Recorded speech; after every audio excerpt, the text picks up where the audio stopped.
senão o pessoal vai falar, tá aqui, nossa, tá aqui, ó. Eu nossa, carrego, a doutora pegou na mão dele e não passou um álcool gel. Eu pego em pessoas todo dia, né? Os pacientes, eu tenho que examinar. A senhora não Mas tem tô aqui, escapatória, tô bem, né? tô bem. Tá bem? Só alegria, doutora. Graças a Deus, né? É isso aí. Gente, pra quem não tá ligado aqui, essa daqui é a doutora Adriana. A doutora Adriana, eu já entrevistei ela aqui no canal do Negão. Tive a honra de entrevistar essa mulher lá no Hospital Tiradentes, num dia que era pra eu entrevistar ela num lugar, não deu certo, depois fui pra outro, não deu certo, e de repente Deus falou assim, ó, tem um lugar aqui da hora pra vocês, ó, pá! Aí a gente entrevistei ela num lugar assim, com mata, com som de passarinhos. Foi uma das entrevistas mais legais que eu já fiz aqui no canal. E se você ainda não viu essa entrevista, por favor, assista, é muito legal, de verdade mesmo. E aí, doutora Adriana está aqui, especialista em mãos, não é isso? Cirurgiã, especialista em mãos, atende lá no Hospital Tiradentes. Todo mundo já conhece a sua capivara. Doutora Adriana, curta e grossamente, entendeu? Como é que está o Hospital Tiradentes hoje? Então, eu fui na terça lá, né? Tive terça lá o dia todo. A gente, assim, tá com o hospital cheio pelo ponto de vista de que agora voltaram a internar doenças também, né? Assim, a parte do Covid tá equilibrando agora, né? A gente notou que essa última semana melhorou, né? Tem os casos internados, o hospital fez... por ser ainda um hospital novo, com a estrutura, eles isolaram todo um bloco desde o subsolo até em cima, que é um bloco que... Só para atender Covid. Para atender Covid, com UTI para Covid, com pronto-socorro para Covid, com enfermaria para Covid, unidade de intermediária para Covid, né? Tem também a questão de que quando o paciente ele tá estável e tá mais equilibrado, ele pode ser transferido para o hospital de campanha, tá? Fizeram lá na Tiradentes, tem hospital de campanha ou não? Mais próximo é de Itaquera, né? Não, mais próximo de Itaquera, mas vem pro AMB, vai pro Ibirapuera, porque esses hospitais de campanha, eles têm bastante leito vago. Porque o que não conta é que no hospital de campanha você não pode ter paciente instável, você não pode ter paciente com comorbidade. Então, os pacientes que vão ali são os pacientes que vão para ali para depois ter alta. Então, já são... Então, tipo, o paciente que já, não digo quase bom, mas que tá, tipo, no caminho... Tá estável. Tá estável. É um paciente estável que você vai ver que não vai ter grandes complicações. Mas lá não tem tudo? Tem, mas não é um hospital, né? Assim, tá. O AMB, por exemplo, tem leito de UTI, mas se acontecer alguma coisa mais grave, você não tá respaldado, sem constar que agora esses pacientes mais instáveis de Covid, a gente tem visto algumas complicações, como isquemia do intestino, por conta de trombose, aí precisa ir pro centro cirúrgico, uma série de coisas que precisa estar dentro de um hospital. Só para eu entender assim, doutora, vamos supor, que nem a senhora falou que pegaram 2 andares do hospital, que, gente, o Hospital Tiradentes, ele é gigante. Eu não sei, assim, comparado com outros hospitais, que eu não sou muito de andar em hospitais, mas, assim, do meu ponto de vista, ele é enorme, o Hospital Tiradentes. Então pegaram, tipo, o primeiro e o segundo, é isso? Primeiro e segundo andares, só para isso. Primeiro, segundo e terceiro, né? Mas vamos lá, eu sou um cara que não posso tomar pancada nenhuma na minha perna esquerda por causa da minha má circulação e das minhas varizes. Vamos supor que eu fui lá e, andando de skate, tomei uma topada e cheguei lá com a bola de sinuca no lugar da minha canela, que é assim que acontece. É uma coisa... Eu seria atendido? Sim, e uma coisa importante que tem que deixar claro, que a gente notou muito que aumentou o número de mortes em casa. A gente notou muito que chegam doentes... Que aconteceu isso, caía 2 dias, tô com o ombro luxado, eu não queria vir porque tava com medo, mas eu tava com... isso que eu tava com... Isso é muito importante, as pessoas precisam continuar procurando as emergências aqui em São Paulo, elas foram divididas, então por isso que eles isolaram. Quem entra com sintomas respiratórios, ele entra pro pronto-socorro em outra parte pro pronto-socorro respiratório. E tem uma outra parte, que é o pronto-socorro, que é não respiratório. Então, tem médico lá atendendo não respiratório, tem ortopedista lá. E aconteceu uma coisa que caiu muito a demanda. Caiu muito. Né? Hoje a gente tem, que não aconteceu no mundo, né? E é uma coisa assim que depois a gente já vai até falar desse negócio da condução, hoje a gente tem vários hospitais que mandaram médicos embora. Então a gente tem médicos em casa, em São Paulo, porque diminuiu demais a demanda.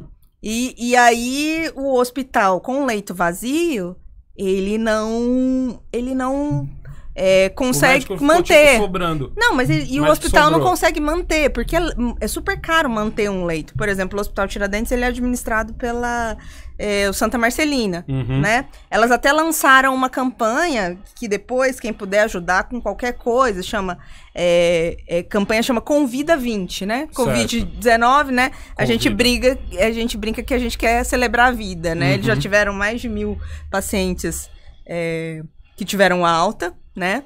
Antes, o hospital fazia em torno de 13% a 15% de atendimentos que eram de convênio, de outras coisas, né? O restante é SUS.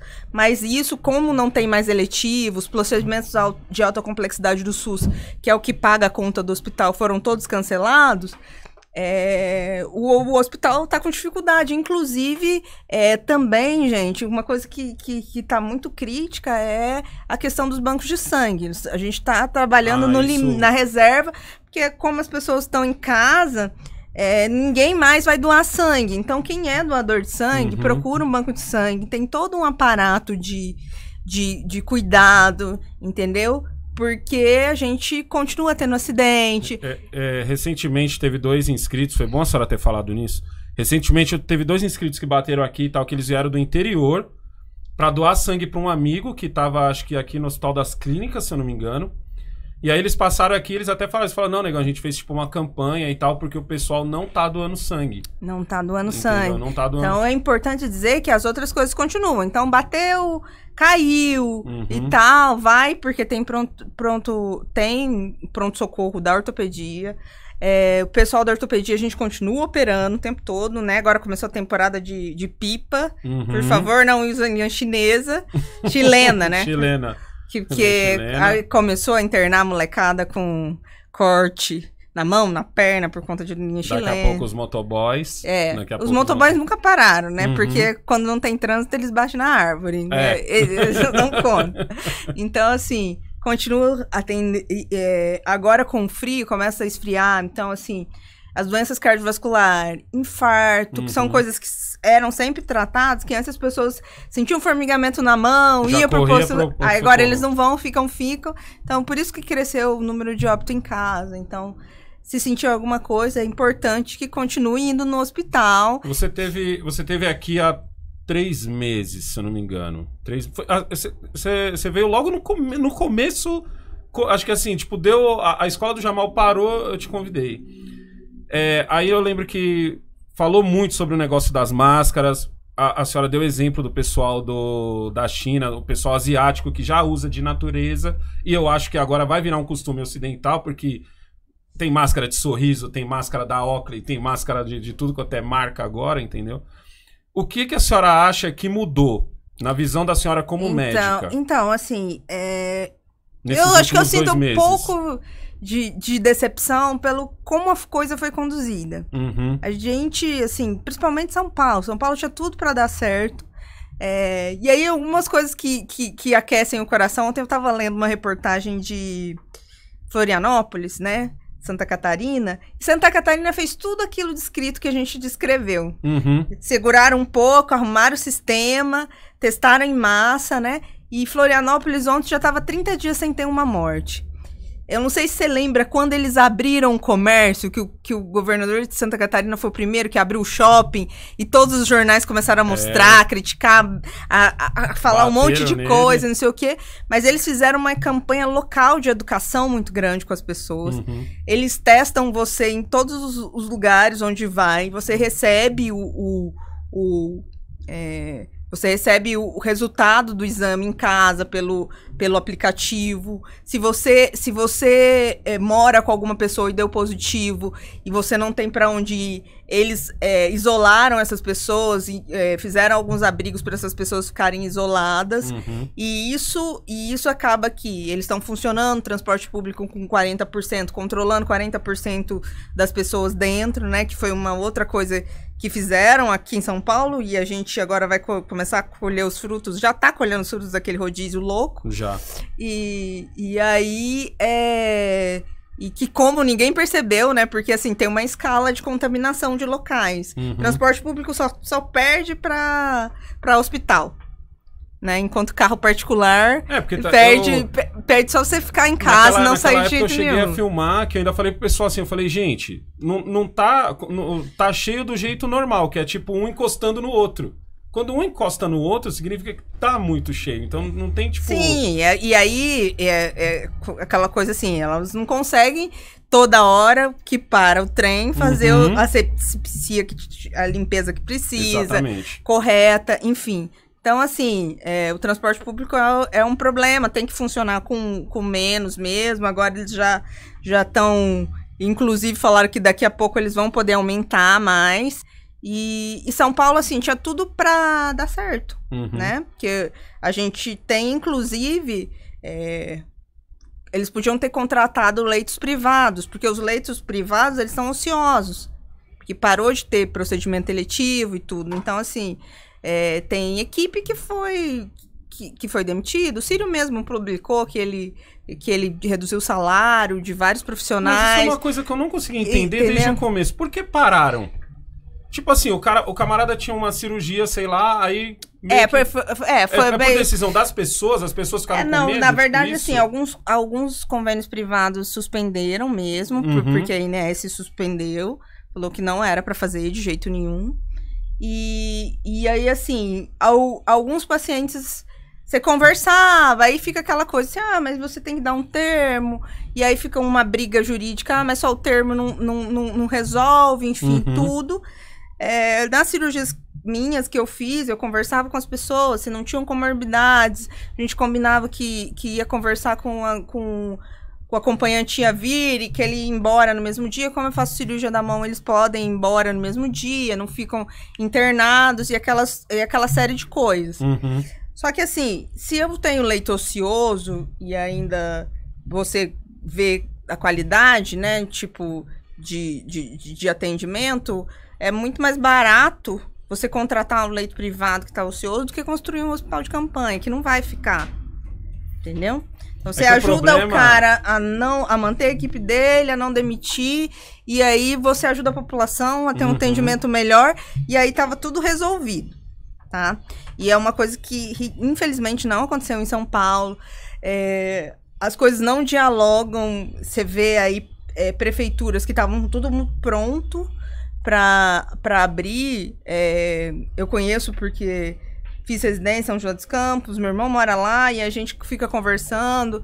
Eles receberam dinheiro da iniciativa privada, fizeram tudo, o prefeito fez tudo. E aí chegou na hora de reabrir e não deixaram ele reabrir a cidade. Igual de Marília. O de Marília arrumou uma briga. Sim. Aí, assim, e ele tentou e tava, assim, padrão. Você vê os números, número de ocupação, enfim.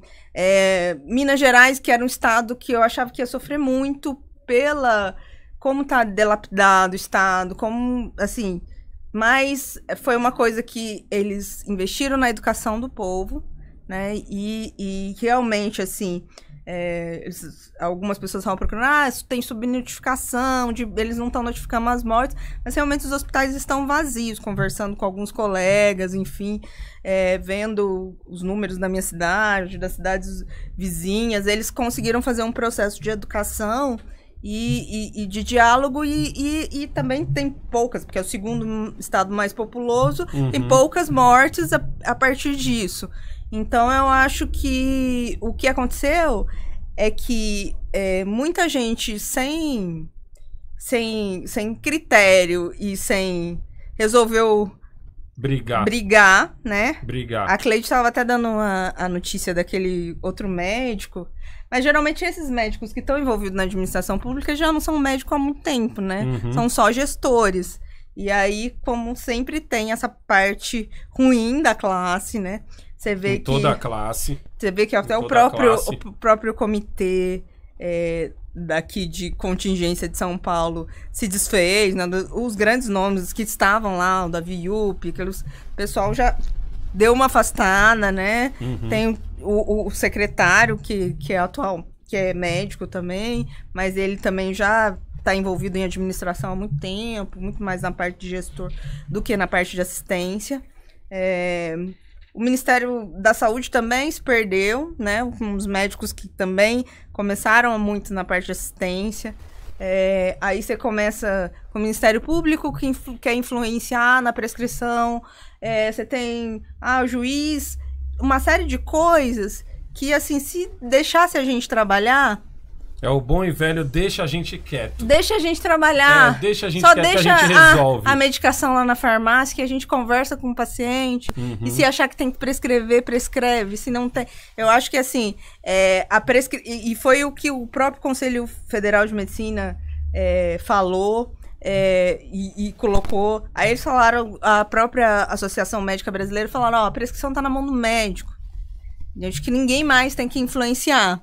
Aí o Ministério Público Federal entrou com uma ação e que vai ser julgada no Supremo. E aí, há dois dias, o Conselho Federal falou que não vai... que vai ver como uma ofensa muito grande se alguém que não passou por uma faculdade de medicina queira influenciar em prescrição médica. Então, assim, isso daí varia de cada caso para um caso. Né? Então, assim, é muita gritaria, você não vai ter uma fórmula de bolo para cada um.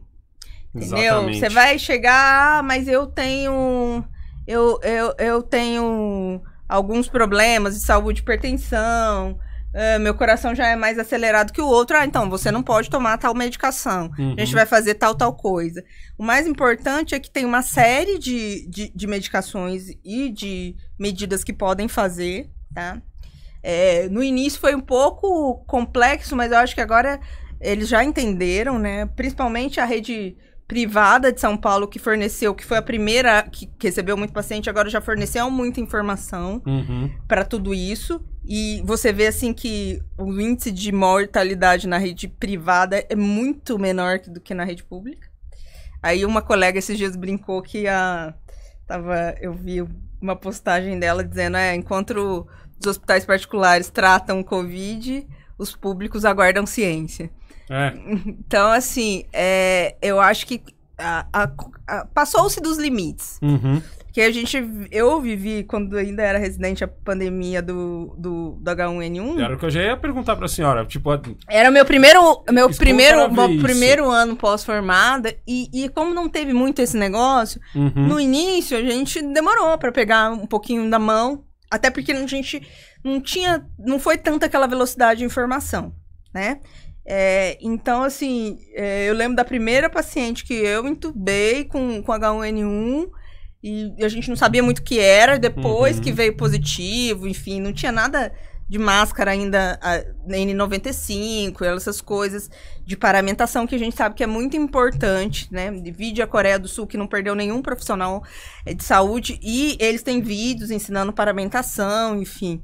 Acabou que era um momento, aquela época que a gente falou, de virar a indústria para produzir.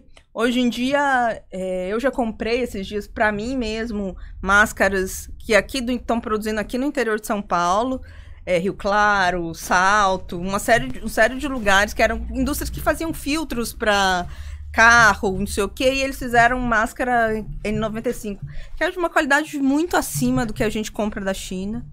Então, assim, a indústria, então, até de cosmético, estava faltando álcool gel e todo mundo virou a produção e agora isso não tá faltando. Hoje você tem álcool gel em todo canto. Isso não tá faltando.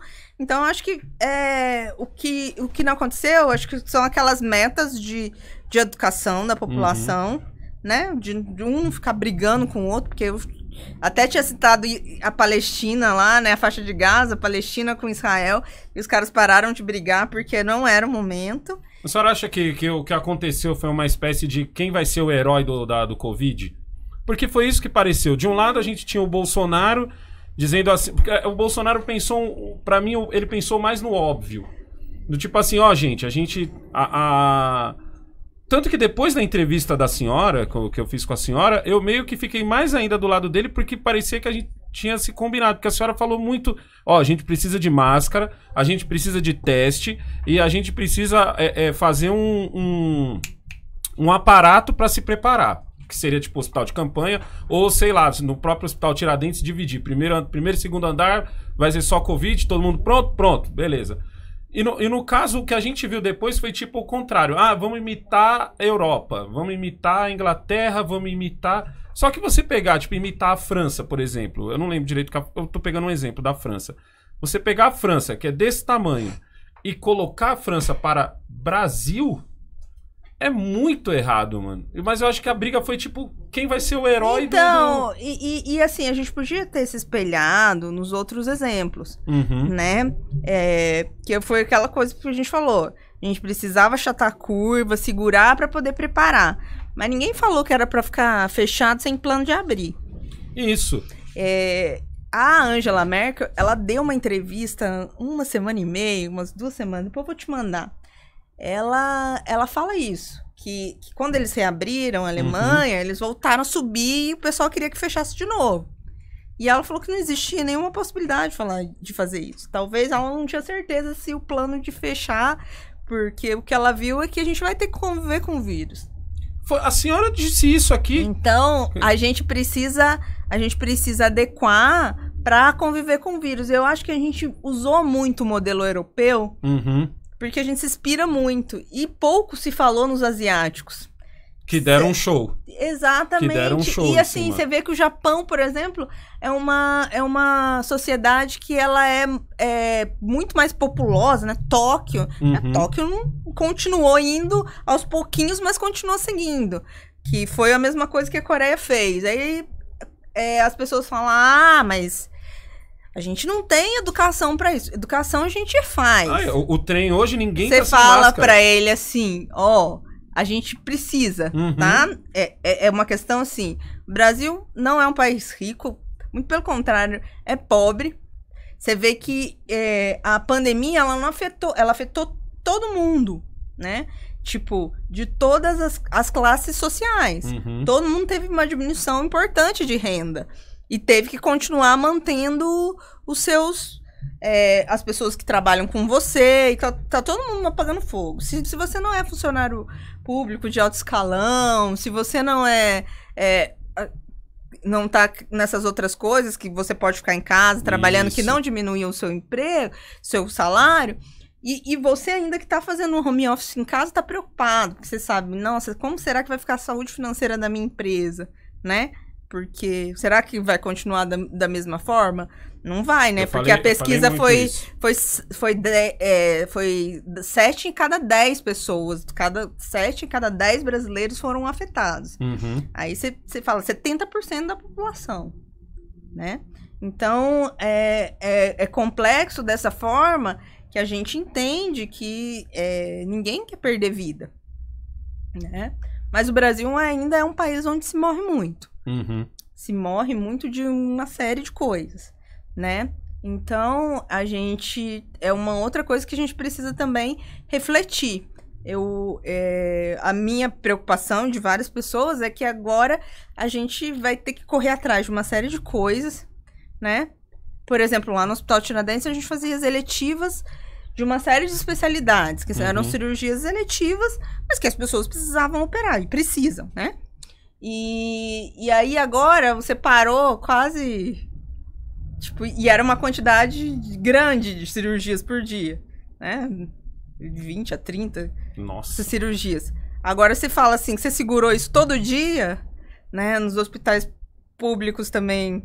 da rede municipal. Como vai ser agora? Vai existir uma espécie de fila? Sim, isso vai começar a tocar a fila. Mas assim, você parou essa fila, né, durante quase 6 meses. Agora você vai começar a voltar a tocar a fila, voltar a fazer os agendamentos. Provavelmente muitos desses pacientes já perderam os exames pré-operatórios, a avaliação cardiológica pré-operatória, anestésica pré-operatória, vai ter que fazer tudo de novo. Isso, tipo, implica numa série de custos também. Então, são coisas que a gente... e fora os exames de diagnóstico, né? Eu vi a Sociedade Brasileira de Oncologia falando que eles estimam que mais de 70 mil pessoas deixaram de ter diagnóstico de câncer, porque não está fazendo exame eletivo, uma série de coisas que parou de fazer. Quando a senhora esteve aqui da última vez, eu percebi que a quarentena, pelo menos do jeito que parecia que o pessoal já estava fazendo, ela não daria certo no momento em que eu perguntei assim, ó, como que é essa doença e tal, e a senhora explicou que o grande problema dela é o contágio, que ela é fácil pegar, entendeu? Tipo assim, gripe não é tão... É que eu falei assim, eu lembro que eu ainda falei assim, mas é tipo uma gripe, falou, não, é muito pior, é muito fácil pegar a Covid, entendeu? Então, tipo assim, todo mundo vai pegar? A senhora falou, todo mundo vai pegar. Então, tanto que a senhora pesava muito nos testes, justamente pra você saber, ó, você pegou, amiguinho, vem pra cá, você tá com sintoma, vem pra cá. Porque o isolamento indeterminado, ele é ruim. Porque você trancou todo mundo em casa e muita gente estava contaminado. E contaminou. E tem muita aquela coisa assim, eu vi gente que se contaminou em confraternização da família, porque achou que não ia, porque era todo mundo conhecido, que não ia pegar. Do churrasco, lembra? Da menina que fez o churrasco em Itacaré de casamento, tipo, metade da festa pegou, entendeu? Então, e esse é o problema, porque as pessoas... Tem uns que não estão nem aí, continuam fazendo festa, continuam tendo baile funk. Pega sem sintoma. Quando a senhora falou, você não tem nenhum sintoma, mas... Você não tem nenhum sintoma, mas você passa. Você passa, né? E aí, geralmente, o jovem, ele pega, porque ele continua ainda nessas coisas, e aí ele vai pra casa, passa pra mãe, passa pra avó, né? Eu vi domingo eles estavam passando uma reportagem dessa... da favela da Rocinha, no Rio, e do Morro de Santa Teresa. E a preocupação é que a gente não tá no mesmo barco, né? Esse negócio da quarentena. E eu costumo perguntar, às vezes, pros pacientes. E aí eles falando lá no Morro de Santa Teresa, nem água tem todo dia. A gente tem que buscar em até um local. Então não dá para todo mundo ficar em casa todo dia. Porque tem que buscar água. Por exemplo, na rede estadual eu tenho atendido, às vezes, criança, e eu pergunto para as mães, está assistindo aula? Não, a gente não tem internet. Não, o canal não pega. Então, eu vi que eles falaram que 30% só das crianças estão acompanhando a aula. E isso é muito ruim, e eu não vou falar para a senhora, a aula é ruim. É ruim, porque é pra todo mundo? Não, a aula é zoada. Zoada. Então, assim, é uma coisa assim, a gente não tá no mesmo barco. Porque não dá pra você exigir dessas pessoas o tempo todo esse tipo. Então, a gente precisava fazer uma coisa mais descentralizada. Você não acha que o certo era, desde o começo, terem pego mais pesado na proteção? Sim, devia ter ensinado. Por exemplo, tipo assim, ó, a máscara. Depois, assim, hoje em dia, eu vi que a máscara. Eu no começo eu também pensei, falei, cara, o brasileiro não vai acostumar. Tirando os jovens que já curtem um anime e já andava com máscara antes da coisa, os mais velhos não vão acostumar, isso não vai dar certo, a não ser que você, tipo, comece a botar o monstro assim, falando, gente, o escudo contra o monstro é a máscara. Mais ou menos a prefeitura fez isso aqui em São Paulo. E eu percebi que a máscara daria certo no momento em que eu saí do ônibus, quando eu cheguei na cidade de Tiradentes, e só tirei a máscara quando eu cheguei em casa. Nesse momento eu percebi que a máscara... Porque até então, o que eu fazia? Eu tinha que usar a máscara no ônibus, então eu só lembrava quando eu tava pra entrar no ônibus e o motorista falava, ô irmão, aqui só com máscara e tal. Aí eu ia lá, botava a máscara. Aí assim que eu descia do ônibus, eu tirava a máscara. Então a máscara virou tipo capacete pro motoqueiro. Eu só uso... Só que hoje em dia, não. Hoje em dia... Eu só lembro de tirar a máscara quando eu chego, parece muito óbvio pra mim, tipo, entrar em casa e tirar a máscara, sair de casa e pegar e sair com a máscara. Sim. Então, a senhora não acha que faltou pesar um pouco nisso? Eu acho que foi Pesaram erro só no álcool gel, lembra? No início eles falavam que não era pra usar máscara, não sei o quê. E aí tem um estudo, né, que eles gostam de ciência, mas esse estudo é um estudo bem feito, que é coreano, e eles mostram que diminui muito. Se todo mundo usa máscara, diminui muito a taxa de contágio. Quando a senhora teve aqui, eu ainda perguntei. Eu falei, mas e a máscara e tal? A senhora falou assim, ó, a máscara é o seguinte, ela só serve pra você não passar. Mas não te protege de você pegar. Isso. Mas aí, a partir do momento que o outro usa, ele também não passa pra você. Então, e aí diminui muito a taxa de contágio. E foi nessa hora. Aí eu lembro que eu ainda perguntei pra senhora assim sobre o. Aí eu falei, mas então o ideal não era todo mundo usar máscara? E até a senhora falou, não, mas o problema é que o pessoal tá pegando a máscara nossa.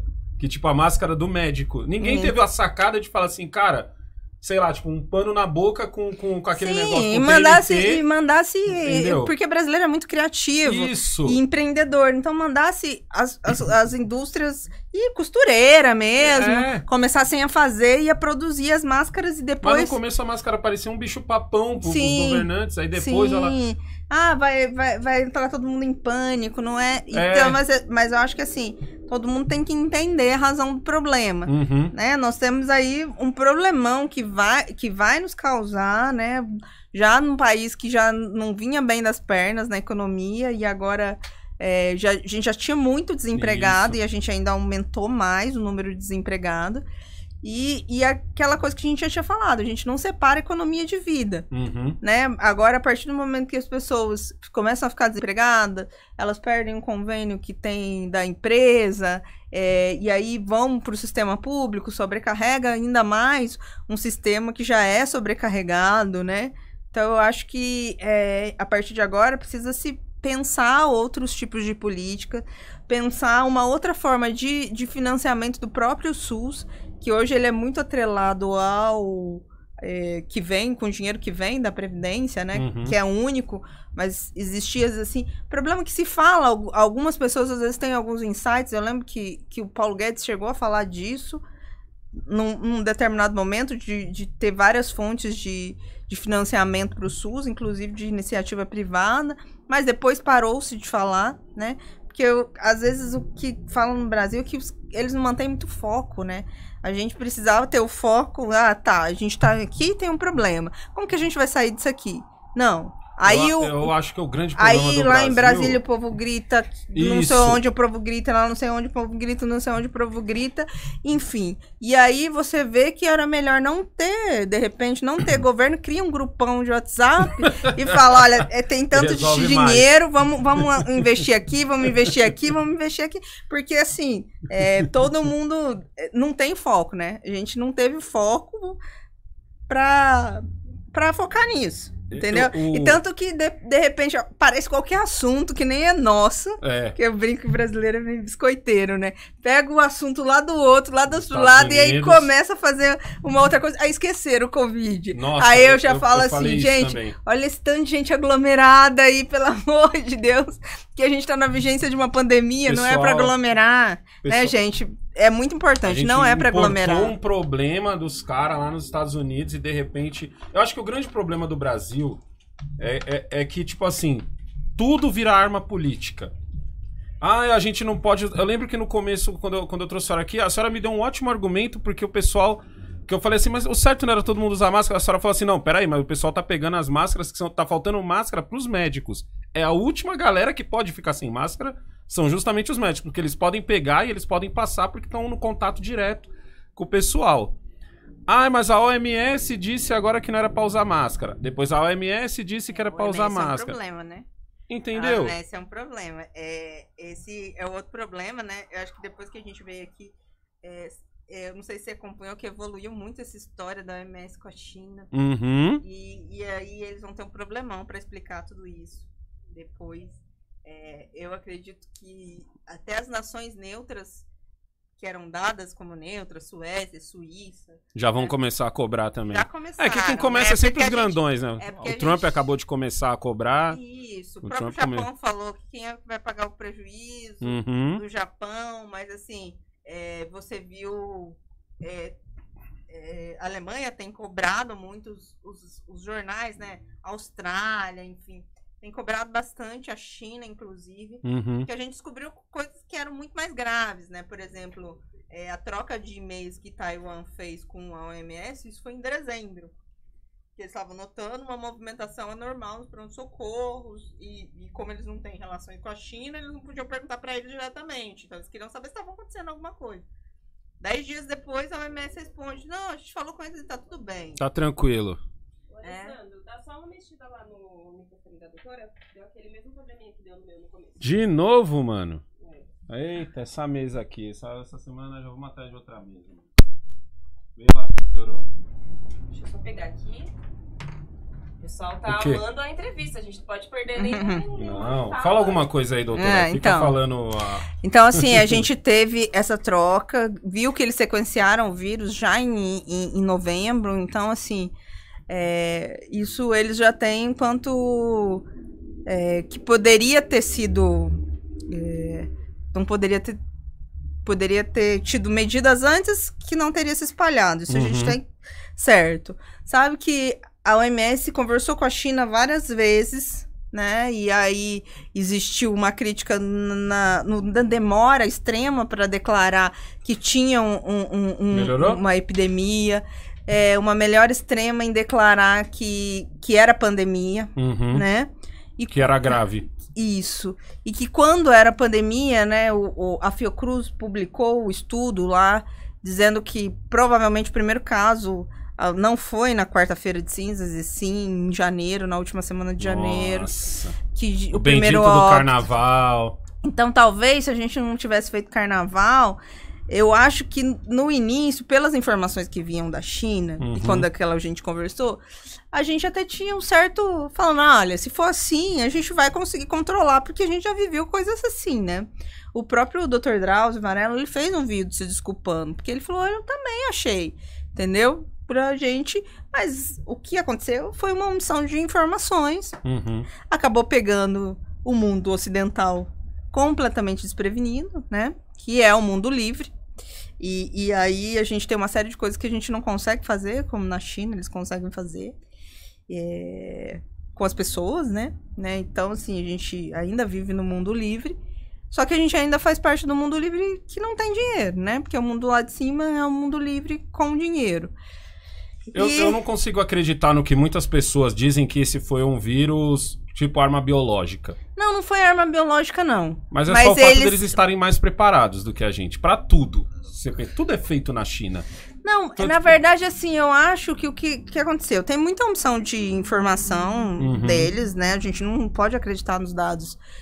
Já provaram que a gente não pode acreditar nos dados, de quantas pessoas morreram. Porque, assim, é meio ilógico você falar com um país onde mora 1.300.000.000 pessoas, não morreu tanto. E não é uma casa aqui, outro lá longe, não. É todo mundo grudado. É igual a Índia, né? Você fala assim, 1.300.000, tem poucos casos na Índia. Não, gente, não tem. Porque, assim, não é a quantidade de teste que as pessoas fazem. Você vai ver a quantidade de...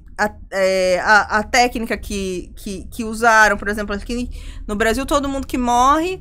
Se morreu em casa, o SAMU tem que ir até lá, tem que colher o suave e tudo, e depois fazer para mesmo... Fica como morte indeterminada até sair o... Então, todo mundo tem uma morte suspeita por a morte COVID. Suspeita conta como morte de Covid? Não conta, só entra quando der positivo o PCR, tá? Mas aí você vai ver esse George que morreu nos Estados Unidos, você viu hoje que o relatório saiu e eles fizeram PCR e ele tinha PCR positivo. Mas essa não foi a causa-mortes dele. Mas ele entra na estatística? Lá ele não vai entrar na estatística. Aqui, se você morrer em casa e se tiver um PCR positivo, mas se tiver infartado, é grande chance de que você vai entrar como estatística de Covid. Não, então, porque a gente fala assim, às vezes brincando aqui, ninguém no Brasil morre mais de atropelamento, de bala perdida, de infarto. Se você tiver PCR positivo para Covid, você vai entrar como Covid. Mas o exame tem que vir positivo. Mas isso não tá errado? O certo não era... O que existe você morrer com Covid, seria esse caso. Existe você morrer de Covid. Eu dei um exemplo outro dia aqui, lógico, um exemplo bem bocó, que é tipo você tá usando uma blusa. Você tá usando uma blusa preta e aí você morreu. Você morreu de blusa preta. Não Sim. foi a blusa que te matou porque Mas você tinha uma alergia se fosse, e morreu da blusa. mas assim, se você não ficou internado ou nada, você morreu em casa, não tem como saber. E aí, como é uma pandemia, eles vão botar e vier PCR positivo, porque não dá pra fazer necrópsia em todo mundo. Na impossível. H1N1 aconteceu isso? Então, Porque isso parece muito político. A gente tenta não entrar nessa área do teoria da conspiração e tudo, mas é que uma coisa bate tanto eu acho com a outra. que na H1N1 teve menos interferência de não médicos na política médica. Uhum. Acho que a gente tocou mais. Tinha médicos de verdade. H1N1 era o Serra? Era, não era? Era Não, era o Temporão, era o Lula. Temporão. Era o Era o Lula. Então, se era o Lula, não era o Serra. O Serra era no Fernando Henrique. Isso, é o Temporão, Uhum. que era o ministro. Mas eu acho que não só de influência da mídia, né, e aí a mídia também, hoje em dia com o advento das redes sociais, cobram mais, e aí o governador e o prefeito quer mostrar mais... Quer mostrar um serviço e acaba enfiando os pés pelas mãos. Entendeu? E aí acaba entrando uma coisa que não é dele, entendeu? Eu acho que se tivesse deixado ali na assistência, a gente sabe como tratar. Tipo, só fornece o que tem que fornecer, que é IPI, que as coisas que tem que chegar ali, medicação, IPI, que o resto eu acho que as coisas se ajeitam, né? O Brasil já tá acostumado, né? A gente brinca que medicina de guerra a gente já faz há muito tempo. Eu sempre digo que a gente desenrola. A gente é o maior índice de sobrevivência de baleados do mundo. Tem coisas que o pessoal não sabe, né? Mas foi a equipe do Souza Aguiar que treinou a equipe pré-guerra do Vietnã americana. Então, assim, porque... essas coisas a gente tem noção de fazer aqui. Mas você já tem um sistema colapsado. Por exemplo, o Rio de Janeiro, se tiver uma diarreia em meia dúzia lá de povo a mais, o sistema vai cair. Porque já é um sistema colapsado. Então, você vai pensar assim, tipo, o Ceará tem 200 leitos de UTI para todos os habitantes. 200 leitos de UTI no estado inteiro. Quer dizer... uma coisa que você já sabe que vai dar ruim. No Amazonas já sabia. Vocês vão ver que 500 médicos mudaram para lá a proposta do governo do estado, não receberam. Olha. E aí saíram de lá porque já estavam assim, há 7 meses sem receber.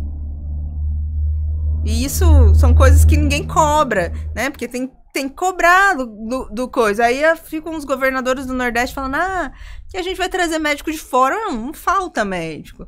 Você precisa pagar, né? Porque você vai pra esses lugares... O de fora, de repente, não paga pra eles, né? Então. O de fora não são eles que recebem. Então, assim, mas é aquela questão.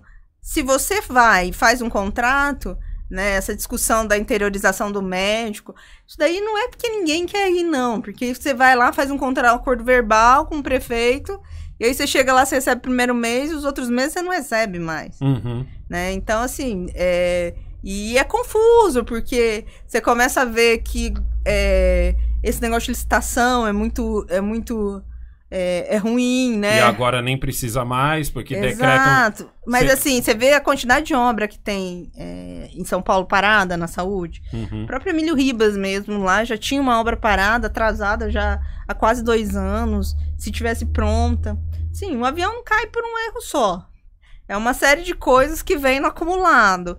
E se ninguém fizesse uma força-tarefa de focar, falar assim, a gente vai focar e vai ter... Agora, antes de vir para cá, eu estava pesquisando a ocupação de leitos de UTI em São Paulo, né? Então, tá em torno de 72%. 72% é um número razoável, tá? Porque a gente sempre trabalha com a casa cheia, né? Leito de UTI aqui é... privilégio, né? A gente sempre trabalha com a casa cheia. Alguns lugares a UTI é no corredor. E a gente já vê, olha, vai sair fulano, então já tem esse. Sempre tem fila para entrar. Então, se você já tá com 72%, quer dizer que você já tá numa medida razoável, né? Então, a gente precisa ver como é que vai continuar daqui para frente. A senhora tem uma clínica também, não tem? Como que tá a vida na clínica? Ou a senhora só tá atendendo agora no hospital? Não, tô atendendo os pacientes também, atendendo... Assim, a gente Mas consegue... ela tá conseguindo fazer as cirurgias e tudo? Então, eu já consigo pedir cirurgias, demora um pouco mais, porque alargou o tempo, mas conversando com os pacientes, alguns preferem operar agora, que já tá na quarentena mesmo, porque aí depois não quer, quando voltar a trabalhar, não quer pedir atestado, pra não ter problema, e aí você continua fazendo. Continua ainda chegando as coisas de trauma, né, que a gente tem que operar, e aí, porque é urgência. Continuo fazendo com equipe reduzida, porque por conta de tudo isso, né, mas a gente continua... A senhora tá atendendo no Tiradentes, na clínica, em outro lugar ou não? Só no Tiradentes e a clínica da senhora? Eu trabalho em 2 clínicas, que são clínicas particulares, e trabalho num hospital que é lá do Morumbi, que eu ainda tô fazendo lá eu faço meu ambulatório de sábado, faço as rotinas que tem que fazer. O hospital do Morumbi é particular? Particular. Como que a senhora vê a diferença, tipo assim, ó, a senhora sai de um extremo a um outro extremo, a senhora vem da cidade de Tiradentes e vai até o hospital do Morumbi. Qual a maior diferença na pandemia desses 2 hospitais? Tipo, do Morumbi tá cheio, vazio? Vazio, né? Lá esvaziou porque é muito de procedimento eletivo e os próprios procedimentos de urgência, eles dão uma diminuída porque as pessoas estão mais em casa, né? Enfim, mas E acho que as pessoas acabaram ficando também com medo de ir no hospital, entendeu? Então, assim... esvaziou bastante, né? As clínicas esvaziaram, a gente consegue fazer alguns pacientes que eu já vi, pelo menos alguma vez na vida, que já tem histórico de prontuário, eu atendo por videoconferência, se quiser ser atendido por videoconferência, mas a grande maioria, os que vão, preferem ir lá mesmo, né? Então tem assim... todo o aparato de segurança, a gente tem álcool gel, usa máscara, dá máscara. Então, assim, não tem... Não tem por que ter um medo de ir lá. Isso. A senhora vê algum... A senhora tinha dito assim, o pessoal, os governos deveriam ter chamado a rede particular para alugar os leitos. Alugar? Será que seria certo? Alugar. Seria comprar leito. Ao invés de você criar compra um hospital diária. de campanha. Porque o que o convênio faz privado? O pessoal dono de hospital particular, eles tinham essa vontade de alugar? Ou teve alguma resistência deles em falar, não, a gente não eles venderiam, porque assim, o convênio privado, ele compra, ele aluga o leito, é como se ele paga diária, né? Diária de UTI, diária de enfermaria. Era o que o governo faria. Sairia mais barato do que o hospital de campanha. Sairia mais barato e mais efetivo, né? Já tá lá, já tá pronto, já tem equipe, nada disso seria responsabilizado, né? Porque depois vai ter que desmontar tudo isso, porque isso não fica, né? Eu vi que tem um projeto no Senado, mas aí é uma coisa ditatorial, sabe? Você tem que obrigando a rede privada a fornecer. Qualquer um desses que você sentar lá e negociar, né? Nem precisa ser agora, tipo assim, falar, isenta o cara de imposto, porque é muito caro manter um leito. Porque assim, tipo, a gente cai o movimento na clínica, cai tudo, mas você... trocar com imposto, né? Exato, mas você continua pagando imposto mensal, você continua pagando pro labore, pro INSS, que é a doação que você tem que fazer pro INSS, todo profissional tem que fazer pro INSS, enfim... que mesmo que você já contribua no teto, você tem que fazer esse prolabore, que é uma doação. Então, uma série de coisas que você podia negociar que as pessoas iriam aceitar, né? Os empresários iriam aceitar. Ter todo mundo no mesmo barco. É uma questão O problema é que o governo não inspira confiança. Tudo que é público não inspira confiança. Eles vão te prometer uma coisa, mas não vão fazer da forma que quer fazer. Então, assim, a solução ela passa muito distante do ódio entre os lados. Eu acho que o grande problema, assim, no geral, é que teve eu já falei isso várias vezes aqui no canal. Você enfiou o bendito do estado de urgência, que aí você consegue de cara fazer coisas sem licitação. Tanto que em todos os governos onde rolou isso, aqui no Brasil, tá tendo problema com isso. E de outro lado, você tinha a mídia. Porque a mídia ganhou. Que nem agora, Neguinha, quantas pessoas estão assistindo a gente agora? 1.800 pessoas. 1.800 pessoas, porque o pessoal já tá voltando a trabalhar, então já tava, o movimento tá diferente. Mas teve semanas em que a gente fez live para 7.000 pessoas.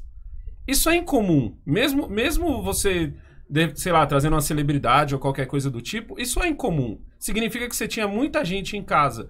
E nem todo mundo que nem consegue... aquele dia eu brinquei com vocês, hoje eu tô assistindo, né? Porque isso. adiantaram o feriado e eu não tava atendendo, né? Aí você tava assistindo. Então, tipo assim, só que pra gente é diferente. A gente já tem a cabeça do tipo, cara, eu vou terminar a entrevista com a senhora e vou pegar um ônibus e vou encontrar um inscrito dentro do ônibus. Eu não posso mentir pra esse cara. Eu não posso falar pra esse cara que é muito louco ficar em casa, que vai passar e fique feliz com seus 600 conto, porque, 600 conto é uma compra. É uma compra do mês lá em casa, 600 conto. Então, tipo, eu não posso falar pra esse cara. Só que a mídia... É uma compra regradinha, né? A mídia... Exatamente. com um sorvete. Tem mistura. Tem que ter um sorvete nessa compra. Mas eu não posso falar pra esse cara, entendeu? Porque, tipo assim, eu tô ganhando um pouco mais porque ao invés de eu ter 1.800 pessoas, de repente eu tinha 3.500 pessoas me assistindo. 2h30 da tarde, não é qualquer um que consegue isso. Entendeu? Então, tipo, pra mídia foi show.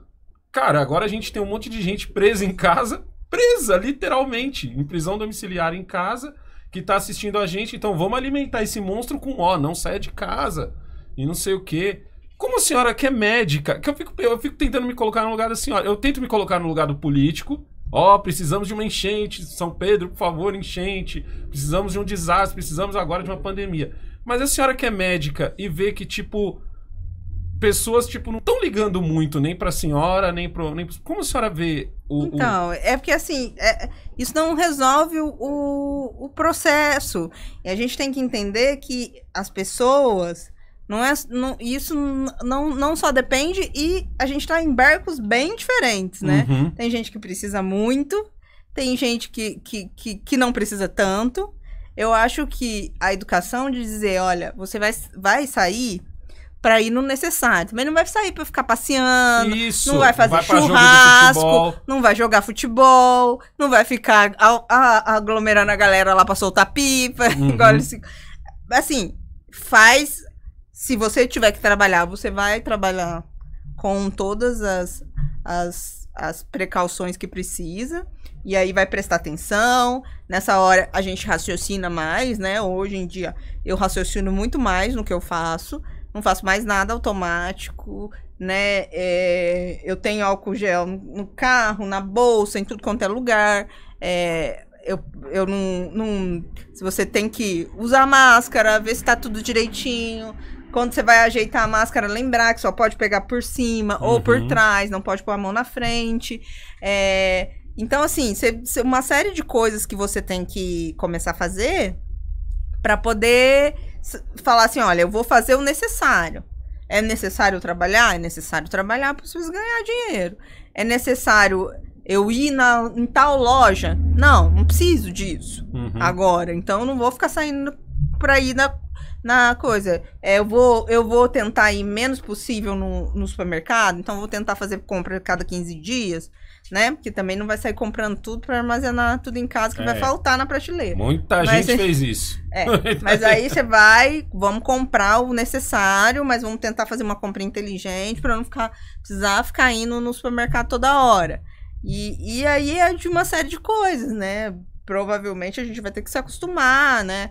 Eu vi que eu tenho um grupo de umas amigas minhas que estavam brincando, nossa festa junina que a gente faz todo ano não vai poder fazer. Eu falei, não vai poder fazer. E eu falei, provavelmente a gente não vai poder nem se reunir nem no final do ano e nem, eu acredito que evento mesmo, com aglomeração de mais de 10 pessoas. Enquanto não houver uma vacina, não vai rolar. Enquanto não vai ter vacina, não vai rolar. E assim, as pessoas ficam anunciando vacina de não sei o quê.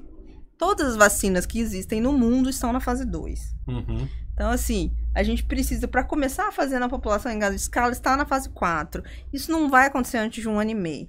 Até porque quando a vacina der certo, você precisa produzir em larga escala, né? E aí você precisa produzir em larga escala para o mundo inteiro, né? Então, assim, até chegar, aí vai chegar, começar a chegar as vacinas no Brasil, vão fazer o quê? Vão começar a vacinar grupo de risco. Nessa hora eu fico feliz que eu sou grupo de risco. Eu vou vacinar primeiro os profissionais de saúde, os vozinhos e todos. Então, assim, então a gente não fique afobado, porque para sair de casa, para fazer festa, essas coisas, antes de 1 ano e meio eu não vejo nenhuma possibilidade. Tem que ter vacina. Mas a gente vai ter que aprender a conviver nessa nova realidade. Eu acho que o mundo normal, tipo assim, a vida normal, quer dizer, no mundo, ela vai ser o que hoje a gente vive na periferia. Hoje na periferia, assim, ó, se a senhora quiser ir no açougue, tá aberto. Se a senhora quiser ir cortar o cabelo, tá aberto. Se a senhora quiser ir em qualquer outro lugar, tá aberto. Mas é o seguinte, quer ir cortar o cabelo? Tá a meia porta, entra um cliente de cada... Não tem mais negócio de a senhora tá num salão como se estivesse num ônibus. Exato, que você ia pra lá pro salão pra fofocar, né? Tem gente que ia lá só pra Não, hoje você vai pra cortar o cabelo. Você quer fazer escova? É só escova. Não tem que saber do que tá acontecendo. Isso. Entendeu? Eu acho que o mundo, até achar a vacina... ele vai ser desse jeito. Então, por exemplo, hoje a senhora entra em qualquer fila, ninguém fica muito próximo. E não porque tem uma faixa no chão. Às vezes eu olho as pessoas, elas estão além da faixa. A faixa de 1 metro, mas você olha assim, de repente você vê o cara Por isso que eu te mais falei longe. que a educação funciona. Se você chegar e falar na linguagem do povo e multiplicar isso, ó, vamos manter. Porque existem as pessoas, até as pessoas da grande mídia confundem os conceitos, né? Porque existe o distanciamento social, que é você estar distante do outro 1 metro, 1,5 metro. Isso é o distanciamento social. E aí você tem o isolamento, que é parte que é o distanciamento social. Você ali isolado no raio de 2 metros, longe das pessoas, não compartilha nenhum item pessoal, né? Com a outra pessoa. Aí você tem, assim, a quarentena, que é quando você diminui, né? Você deixa só serviços essenciais funcionando, que é o que a gente tá ainda vivendo em São Paulo, né? A gente tá mesmo numa quarentena? Então, a quarentena foi mal feita aqui, Porque né? eu acho que a partir do momento que o motoqueiro e o porteiro tem que ir, e ai deles se chegarem atrasados... Na verdade, nem é só eles, né? As fábricas não deixaram de funcionar em São Paulo. Fábricas não deixaram de funcionar. Você tem as fábricas que não deixaram de funcionar. Você tem vários outros serviços que não deixaram de funcionar. Então você fala assim, o distanciamento, o pessoal não fica em casa porque a gente chega a 50%, atinge um pouco mais quando é final de semana, quando é domingo, final de semana. Porque as fábricas não deixaram de funcionar. Então, são muitas pessoas. A partir do momento que você tem as fábricas, hospital, todas as outras coisas não deixaram de funcionar. E aí você tem uma série de coisas, né? O pessoal acha que só tem médico e enfermeiro no hospital, mas tem um monte de gente, principalmente aqui na pessoal que trabalha... de material de construção que tem uma enfermeira pra ver um por um que tá entrando. Você tem o pessoal que cuida da higienização, você tem o pessoal que cuida da comida, você tem os fornecedores que vão, né? Porque você precisa de fornecedor para tudo.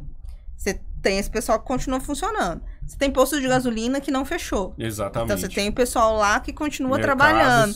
Mercado que não fechou. Então, assim, praticamente é 50% da população que continua trabalhando. E por isso que você não consegue menos, né? O único que eu acho ruim mesmo é o pessoal que faz festa, que sai. Tem um povo que virou um monte de gente. Nunca tinha tanto maratonista, né? Que agora o povo adora correr na rua.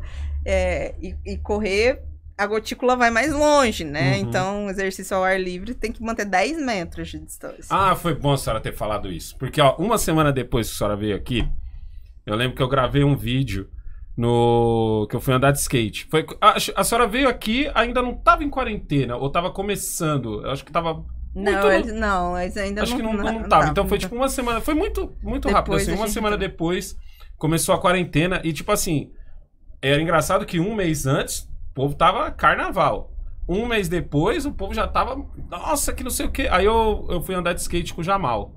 E a gente vai andar de skate muito cedo. A gente sai de casa às 7h30, 8 horas. Aí cheguei na pista, a pista vazia. Aí mostrei que eu tava lá andando de skate, entendeu? Aí eu e o Jamal. Só que só tinha gente não era só tinha gente na pista. Só tinha gente na rua. O ônibus que a gente pegou só tinha 3 pessoas. Assim, fora motorista e a cobradora, tinha mais 3 pessoas no ônibus inteiro. E eu olhei aquela cena, é uma cena meio assustadora. Pô, domingo, 8 horas da manhã, era pra ter uma galera na rua. Aí eu olhei assim, a gente foi lá e eu filmei o Jamal, me filmei, aí fiz um vídeo e tal. Aí postei o vídeo. Foi até o vídeo que você tirou, né, neguinha? Uhum. A Cleide até tirou do ar, porque pra que eu postei esse vídeo? Que é uma enxurrada de comentário. Aí a Cleide foi lá e tirou o vídeo, a gente até brigou, porque eu falei, não é pra tirar meu vídeo, não. Minha opinião tá ali. Coitada da Cleide. Ele fala que eu censuro ele. Ela me censura. Aí o pessoal ainda reclama de censura dos outros. A sorte dos homens é terem mulheres, né? Homem que casado vive mais, né? Eu tenho censura em casa, ela foi lá e tirou. Porque a doutora Adriana foi aí, e ela falou que não era pra sair, não sei o que, e não sei o que lá. Eu falei, calma, gente. Eu tô numa... Aí eu acho que eu gravei no sábado. Eu sei que depois eu gravei outro. Falei, gente, eu tô numa pista de skate sozinho, com um pote de álcool gel que a Cleide me fez usar. Meu filho tá de máscara, na época eu nem tava usando máscara ainda. Meu filho tá de máscara. Os skatistas estão se cumprimentando assim, tipo, fazendo assim só com a mão, assim. Ninguém tá pegando a mão do outro. E só tinha eu na pista. Falei, gente, eu trouxe a doutora justamente pra vocês entenderem como funciona. Então, tipo, não tá no ar. Entendeu? Tá nas gotículas de saliva e tal, de suor, mas não tá aqui no ar. Não é que eu tô aqui atrás do Habib's, e atrás do Habib's é uma zona de Covid. Não, calma. O que não significa também que eu posso fazer um campeonato de skate. Não é não, doutora? Essa é a diferença. Eu não posso fazer um campeonato de skate. E fazer exercício físico ao ar livre, mesmo fazendo ao ar livre, tem que manter 10 metros de distância. Você tem que manter a distância. Isso, porque assim, o normal é você manter 1,5 m, 2 metros. Agora, que você tá se mexendo, ele... Tipo assim, se eu tiver com a mão suada e fizer assim, ela vai... Raio maior. Isso, num raio maior. Caraca, é outra coisa quando você traz uma pessoa... quando você traz um profissional. Entendeu? A nossa... eu posso chamar ela de correspondente, né, amor? Não, a nossa correspondente de saúde. Tinha que ter um quadro fixo aqui no canal. A hora que acabar a história do Covid, a gente vai falar de outra coisa. A gente falou que a gente vai falar de medicina do esporte, né? Tanta coisa outras coisas mas não adianta, um pouco mais saudáveis, né? Pra gente poder celebrar um pouquinho mais a vida. Mas eu acho que agora a gente vai ver qual é o impacto, né? A curto prazo a gente não vai conseguir mensurar tudo isso. Mas eu acho que a longo prazo a gente vai ter que conseguir ver na saúde. Eu acho que o impacto vai ser muito grande. Por conta de que a gente vai ter que correr atrás de fazer diagnóstico das outras coisas que ficaram para trás, entendeu? Num outro hospital público que eu trabalho, a gente ainda brincava que no pronto-socorro ficava internado um monte de gente, mas era gente doente mesmo. Falava assim, gente, cadê esses pacientes que ficavam internados no pronto-socorro mesmo, porque não tinha vaga na enfermaria? Porque as pessoas realmente ficaram com medo e acabaram sumindo. Isso também é muito pior, porque elas vão ter esses problemas em casa. Isso é pior. Entendeu? Às vezes, então, é importante saber que se estiver sentindo alguma alteração, é melhor você ir no serviço de saúde, ser atendido, fazer o protocolo lá para ser atendido. Que nem no meu caso, eu tenho uma circulação, tal, todo mundo sabe disso. Da última vez a doutora veio até aqui, da última vez que a senhora veio, eu tava até com aquele machucado aberto. Tu acredita que não fechou? Não fechou. Tá quase lá. Tá quase, mais 2 meses ele fecha. Tá quase lá. Mas ele também não sossega, né, Cleide? Não, desisto. Mas tipo assim, mas eu sou um cara que pratica esporte, eu como direito, entendeu? Tipo, eu tenho uma alimentação legal, mas é uma perna que é o seguinte, eu vou andar de skate, eu uso caneleira, eu tomo maior preocupação com as manobras que eu vou mandar pra não bater nessa perna e tal, mas vamos supor que a pessoa que já não tem esse monte de cuidado, má circulação, é tipo assim, cara, você se coçou, e eu sei disso porque já aconteceu isso comigo, de você se coçar e abrir e estourar uma veia. E você não sente, isso é o mais louco da má circulação, você não sente. Então imagina essa pessoa hoje, ela vai fazer um curativo de qualquer jeito e não vai no médico. No meu caso, pode infectar e espalhar, né? No meu caso, eu lembro que eu fui várias vezes no Hospital Tiradentes pra fazer, tipo, pra dar ponto. Que era, tipo, o jeito mais rápido de fechar quando isso acontecia. Quando eu ainda vacilava com isso ainda, eu coçando e tal. Hoje em dia eu morro de medo de coçar e tal. Eu ponho gelo, mas não coço. Então, tipo, antigamente eu precisava dar um ponto, eu ia lá no Hospital Tiradentes, a única demora que eu tinha de chegar no hospital era justamente de carregar o celular.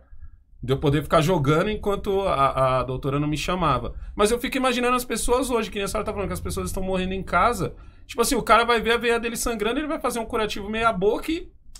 Não posso. Não posso e não... Foi colocado um pânico também em cima das pessoas, em cima disso, não foi? É que assim, é preciso ter cuidado, mas existem coisas que são, que a gente fala que ele faz com que você quebre a quarentena. Uhum. E a saúde é importante também, porque se você tá se sentindo mal, tá com algum mal-estar de outra forma, que são coisas que a gente pode tratar, é importante que você procure o serviço de saúde. Isso é imperioso, né? Se a gente vai defender a vida, a gente vai defender a vida e o bem-estar de todos os aspectos. Uhum. Então, se você caiu também, e aí você começa a ver assim, mas você tava com o ombro fora do lugar 2 dias, eu tava esperando ver se melhorava pra eu não precisar vir. Afe Maria. Entendeu? Sabe, umas coisas assim, não, procurou o hospital, caiu, teve algum acidente doméstico. Eu que tenho os pulsos tudo errado aqui, todo zoado do skate, eu fico pensando que deve ser um ombro deslocado. A dor que deve ser um ombro deslocado. Mas você ficar 2 dias? Então. Então, assim, são coisas que precisa e a gente precisa manter um atendimento para isso. Para isso e as outras doenças é importante, que as outras doenças não deixaram de acontecer. Elas continuam acontecendo, elas continuam na mesma incidência. Então, agora que entra o inverno, aumenta muito a incidência de doenças cardiovasculares, infarto, derrame, todas essas outras coisas. Acontece de aumentar também, que nem agora, muita gente tá ficando sozinha em casa, muito idoso. A gente vê, às vezes, o pessoal fazendo aquela celebração de longe pro idoso que fez aniversário e tal. A senhora acha que o fato dessas pessoas estarem sozinhas, isoladas, vai aumentar um pouco essa coisa dela se sentir mais preocupada e acabar tendo uns problemas assim cardíacos? Os problemas psicológicos, psiquiátricos também aumentam, né? Uhum. A gente teve um final de semana atrás, que acho que num domingo a gente teve 15 suicídios em São Paulo. Nossa! Que é uma coisa também que a gente precisava conversar sobre isso, né? Porque é uma realidade que tem acontecido muito, principalmente entre jovens, né? E... aqui a gente ainda não tem muito levantamento sobre os dados, sobre as pessoas, né? Existe um negócio onde a gente não... a mídia, para não ter gatilho, eles não falam que a pessoa não falam muito de suicídio, né? Não noticiam que a pessoa suicidou-se. Mas é um assunto doloroso, porque você começa que você aumentou o número de suicídio, que já vinha numa coisa linear, você tá deixando as pessoas em casa, você tem muito, eu como cirurgiã de mão, eu tenho atendido muito gente que dá soco na parede, no vidro, e acaba se machucando com isso, por conta de estresse mesmo, né? Até o número de divórcios aumentou, né, com a quarentena. Então, são coisas, assim, que também mexem com o emocional das pessoas. Tem gente que tem mais medo mesmo, mais fobia, de ficar sozinho, né? Eu acho que é ruim. Porque, assim, pra família, por exemplo, a minha mãe, ela tá em casa, lá em Minas, sozinha, há um tempão, né? Que ela vinha sempre tava com a gente aqui, com meu irmão. E a gente não tem mais meu pai, que meu pai faleceu. Então, a gente tenta... né, todo dia falar com ela, brincar. Pra ela ver que ela não está sozinha. Ela não tá sozinha, mas ela fala, eu tô aqui sozinha, não sei o quê. Sabe, uma angústia que não sabe quanto tempo que vai demorar isso. De uma certa forma, né? E eu entendo dela também que ela tem angústia, que ela tem medo de eu ficar doente, entendeu? Porque ela sabe, você tá indo no hospital toda hora, pode ficar doente. Ela tem medo dela, mas o medo dela é maior, porque a senhora é da área da saúde. Isso, aí o meu irmão brincou comigo esse dia, eu falei pra ela desligar um pouco a televisão e foi algumas outras coisas. Deus, a televisão. Aí eu falei assim, porque assim, a as coisas vão acontecer, mas eu falo pra ela, tô me cuidando, fica tranquila. E assim, e daí você tem uma pessoa sozinha que começa só a ver. Tem não sei quantos, 30 mil mortos. E assim, na quantidade, se você for somar a quantidade de gente que morreu no mesmo período, no mesmo mês do ano passado, é igual, mais ou menos. Era isso que eu ia perguntar pra senhora. Não aumentou, assim, morreu muito mais gente. Isso. Não. É porque diminuiu o número de acidente de carro, diminuiu, sabe? As outras doenças acabam diminuindo um pouco mais. E essa é uma faca de dois gumes, porque tem o cara que ele é a favor total da quarentena e acha que deveria haver lockdown, ele fala, tá vendo? Se tivesse todo mundo na rua, teria se morrido muito mais. E tem o outro lado, que é muito extremo o Brasil, tá indo muito, exato, entendeu? Muito pra um lado, muito assim, pro outro. Você tem que equilibrar isso, porque esse problema não vai embora tão cedo, né? A gente não vai poder deixar de viver tão cedo. A gente precisa estar preparado para poder enfrentar, mas a gente... É porque não se mostra. Mas o Brasil ainda é um país que se morre muito. Muita gente. O prefeito de Marília, acho que foi de ele todas que as coisas, né? Que eu vi entrevistar ontem, ele fez ele disse uma frase que faz a gente parar pra pensar, que é: quarentena não é vacina. Exato. Você não pode achar que porque o camarada fez uma quarentena, ele se vacinou contra a doença e já era... Eu acho que assim, a circulação de pessoas é importante, porque São Paulo, por exemplo, é uma cidade extremamente dependente de transporte público, que é lotado o transporte público de São Paulo. Então, assim, a gente não tem condições de voltar agora para aquela situação que era antes. Tá? Mesmo usando máscara, a gente não tem condições de voltar àquela latinha de sardinha, né? Estação da Sé no horário de pico, daquela forma com que era. Mas, então, é importante que as empresas que consigam trabalhar de casa, em home office, que elas continuem trabalhando de casa. As crianças é uma coisa que divide muito, porque criança, ela quando você tira a criança da escola, tudo já melhora muito, né? Porque além da criança, você precisa de um adulto para levar, né? O trânsito melhora absurdamente quando nas férias escolares. Verdade. Mas é importante que as crianças que são da rede pública, elas não estão tendo acesso à escola, entendeu? Então, esse ano é mais um ano perdido dentro de um ensino que já é completamente difícil. E você sabe que o nível de intelectual da pessoa, ela está diretamente ligada a integridade física e mental dela. As escolas particulares já disseram hoje que vão voltar com 20%. Aí você imagina como que vai ser no público, então. Então, mas aí as escolas particulares, elas vão ter que fazer uma série de adaptações e estão correndo atrás disso, né? Eu ontem estava conversando com... O meu marido estava conversando com o meu irmão, falando, a escola deles falaram que eles vão fazer um esquema assim, vai ter aula todo sábado até o final do ano, porque eles vão fazer um rodízio para diminuir as crianças na turma, e não sei o quê. Eles estão tendo aula online, as aulas estão indo online com aquelas coisas todas, mas aí você fala, ali não tem jeito. A partir do momento que também você começa a pensar, se a criança não vai para a escola, e a mãe que trabalha, que era a criança ficava na escola no período que ela estava trabalhando. Então, e aí ela vai voltar a trabalhar e a criança vai ficar em casa? Com quem? Uma série de coisas que tem que sentar e pensar mesmo, sabe? E aí eu acho que tinha que ser localmente, a partir das prefeituras regionais ali, que são as prefeituras... Mas, infelizmente, isso não funciona muito, né? Mas eu acho que... Eu acho que o raciocínio melhor também seria esse, dar na mão dos prefeitos. Isso. E aqui em São Paulo tem que ser as prefeituras regionais, que tem dentro, as subprefeituras, né, que é o nome. As subprefeituras porque São Paulo é enorme. Exato, e a subprefeitura teria que atuar nessa parte mediante a consulta pública, a consulta da comunidade, né? Porque, assim, manda-se e obriga-se as pessoas a fazerem aquilo, né? Os pagadores ali de impostos, e que todo mundo paga, porque você consome alguma coisa. Se você consome alguma coisa no Brasil, você paga imposto. Paga imposto. Mesmo que você seja o miserável que mora debaixo da marquise, a hora que você compra o seu alimentinho ali, o que sobra dos dinheirinhos que você ganha, você pagou imposto. Então, assim, e a gente é muito pouco consultado, né? As medidas que são tomadas, as decisões da nossa vida, elas não são consultadas.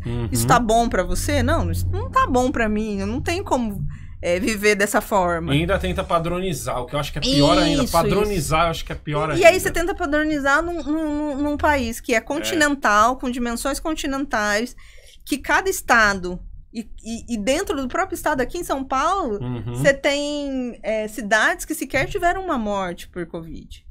Então, assim, dentro do próprio estado de São Paulo, você tem cidades vivendo momentos completamente diferentes da pandemia. Então, por isso que eu acho que tem que atuar ali local, que é assim que a gente vai conseguir inventar uma demanda para que essas crianças não percam tanto o ano, porque antes da vacina, 1 ano e meio, a gente não vai ter segurança de devolver todo mundo. 1 ano e meio a gente conta a partir de quanto, doutora? Janeiro, será? Que é quando o pessoal começou a correr atrás? Eu acho que a gente conta 1 ano e meio a partir de uns 2 meses atrás, quando a gente começou a testar em humano, né? Sério? Mas eu sempre imaginei as indústrias farmacêuticas como uma espécie de garimpeiros.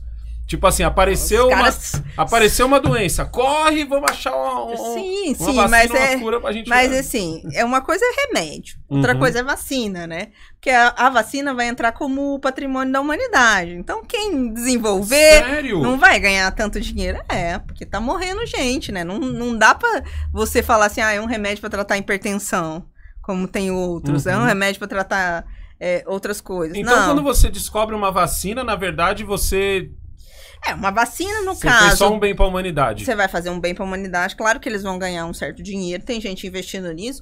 Mas não é uma coisa que você vai ganhar rios de dinheiro, como você descobriu uma droga pra alguma coisa assim, tipo, pra hipertensão. Tipo um dipirona. Dipirona ainda coisas, né? Assim, tipo, não, digo assim, você vai sempre usar. É isso que eu quero dizer, que você vai sempre usar. Isso, uma droga por pressão. Então, são coisas bem diferentes de uma medicação. Vamos entrar então, já que a gente tá falando aqui de remédio, vamos entrar no remédio mais... Porque ele vai a própria vacina, ela vai te autorizar, como tá morrendo muita gente, ela vai te autorizar a quebrar a patente dela. Ah, entendi. Não sei se você lembra quando o Brasil, foi na época do Fernando Henrique, que o Brasil com serra quebra as patentes dos antirretrovirais para produzir no Brasil. E isso foi na própria OMS, na ONU, porque os laboratórios foram reclamar e falaram, não, é porque é uma coisa que eles precisam manter vivo e tal, as pessoas estão morrendo por isso, e eles eles conseguiram manter a quebra da patente. Então, a vacina vai acontecer a mesma coisa. A partir do momento que o cara... Eles produziram porque é um negócio que é vida ou morte. Vai quebrar a patente, né? E a bendita da hidroxicloroquina? Nossa, esse é um remédio... Ela é o Doril do corona? Esse é um remédio, assim... Primeiro que tá tendo muita confusão. Existe 2 remédios ali. A cloroquina e a hidroxicloroquina, que ganhou um anel de hidrogênio ali. E pra ser um pouco menos tóxica, né? Mas a hidroxicloroquina já é um remédio usado há quase 70 anos. A minha mãe toma isso aí. Com muita segurança. Toma misturado, porque ela faz o remédio, farmácia de manipulação que fala, né? E um dos componentes, só que não é hidróxico, é monóxico, acho que é alguma coisa assim, mas eu sei que a bendita da cloroquina, tanto que ela não conseguiu fazer o remédio agora porque tá em falta, olha. Exato, que tá em falta. Então, o que aconteceu? A hidroxicloroquina, ela foi usada no Brasil, não só no Brasil e no mundo, para tudo quanto é coisa viral que surge, né? Então, assim, basicamente surgiu com o tratamento da malária. Certo. Os lugares endêmicos de malária, as pessoas recebem uma receitinha que não é nem... que já tá pronta lá. Que aí já faz... Os caras só assinam. Só assina e já leva pra casa pra todo mundo. Tá com malária, não sei o quê.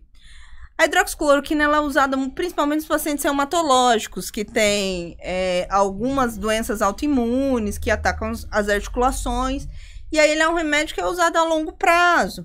Hoje em dia, com o advento dos imunobiológicos e tudo, a gente usa menos hidroxicloroquina, mas tem algumas doenças específicas dentro da reumatologia, como síndrome de Sjögren, que usam hidroxicloroquina de longo prazo. E o que acontece? Por exemplo, no Zika, existe um protocolo, se as pessoas foram procurar lá, naquela época do Nordeste, que teve uma área que começou a nascer muita criança com microcefalia, e eles faziam profilático nas gestantes, nas áreas que tinham bastante casos nas áreas endêmicas de Zika, eles faziam nas gestantes hidroxicloroquina profilático. Porque acredita-se num... Profilático é quando você toma só pra garantir. Só pra garantir. Que toma menos, mas... Isso, acredita-se num poder de imuno que ela vai modelar o seu sistema imune. A hidroxicloroquina, quando ela entra no organismo e na célula, é como se ela desativasse alguns elementos importantes para a replicação do vírus dentro da célula. E aí o vírus não se replica. O vírus se replica, mas ele se replica mais devagar. Ah, tá. Dá tempo do... É como se você entrasse num lugar onde você não conhece, você entrar num quarto onde você não conhece e a luz tá apagada. Então você vai tropeçar um pouco nas coisas até a sua memória... Até você conseguir chegar num lugar de luz e você conseguir acender a luz e conseguir ter um funcionamento, é como se fosse isso. E aí, como o vírus se replica numa quantidade menor, a ideia é de que o seu sistema imune consiga responder e isso funcione como uma vacina de vírus atenuado, tá? E aí pensou nisso, tá? E bem no início lá, isso foi uma informação que veio da China, que eles falaram que era só fazer quinino, que é cloroquina.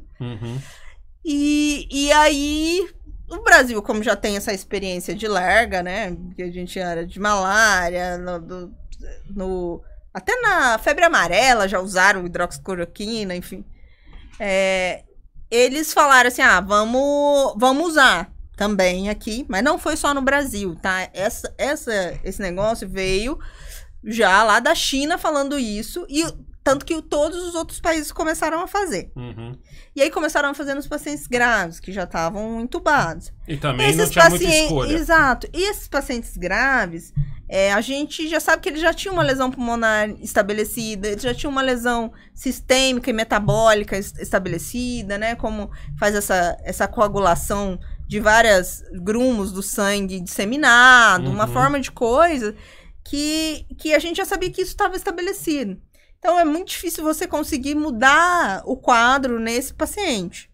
Nesse paciente grave é muito difícil, que já está internado. Então, nesse caso, o remédio não faria milagre. Não, coisa. Você pensando nessa característica de imunomodulação, o ideal seria você fazer nos pacientes leves, nos casos iniciais. Quando começassem os casos, você fazer, porque aí você está pensando em dar uma vacina de vírus atenuado, né? Algumas pessoas falaram em fazer... profilaxia, mas assim, quando você não tem um remédio, que você não sabe para aquilo que funciona, e aí a gente tem que conversar também no Covid, que é assim, estamos fazendo anticoagulação.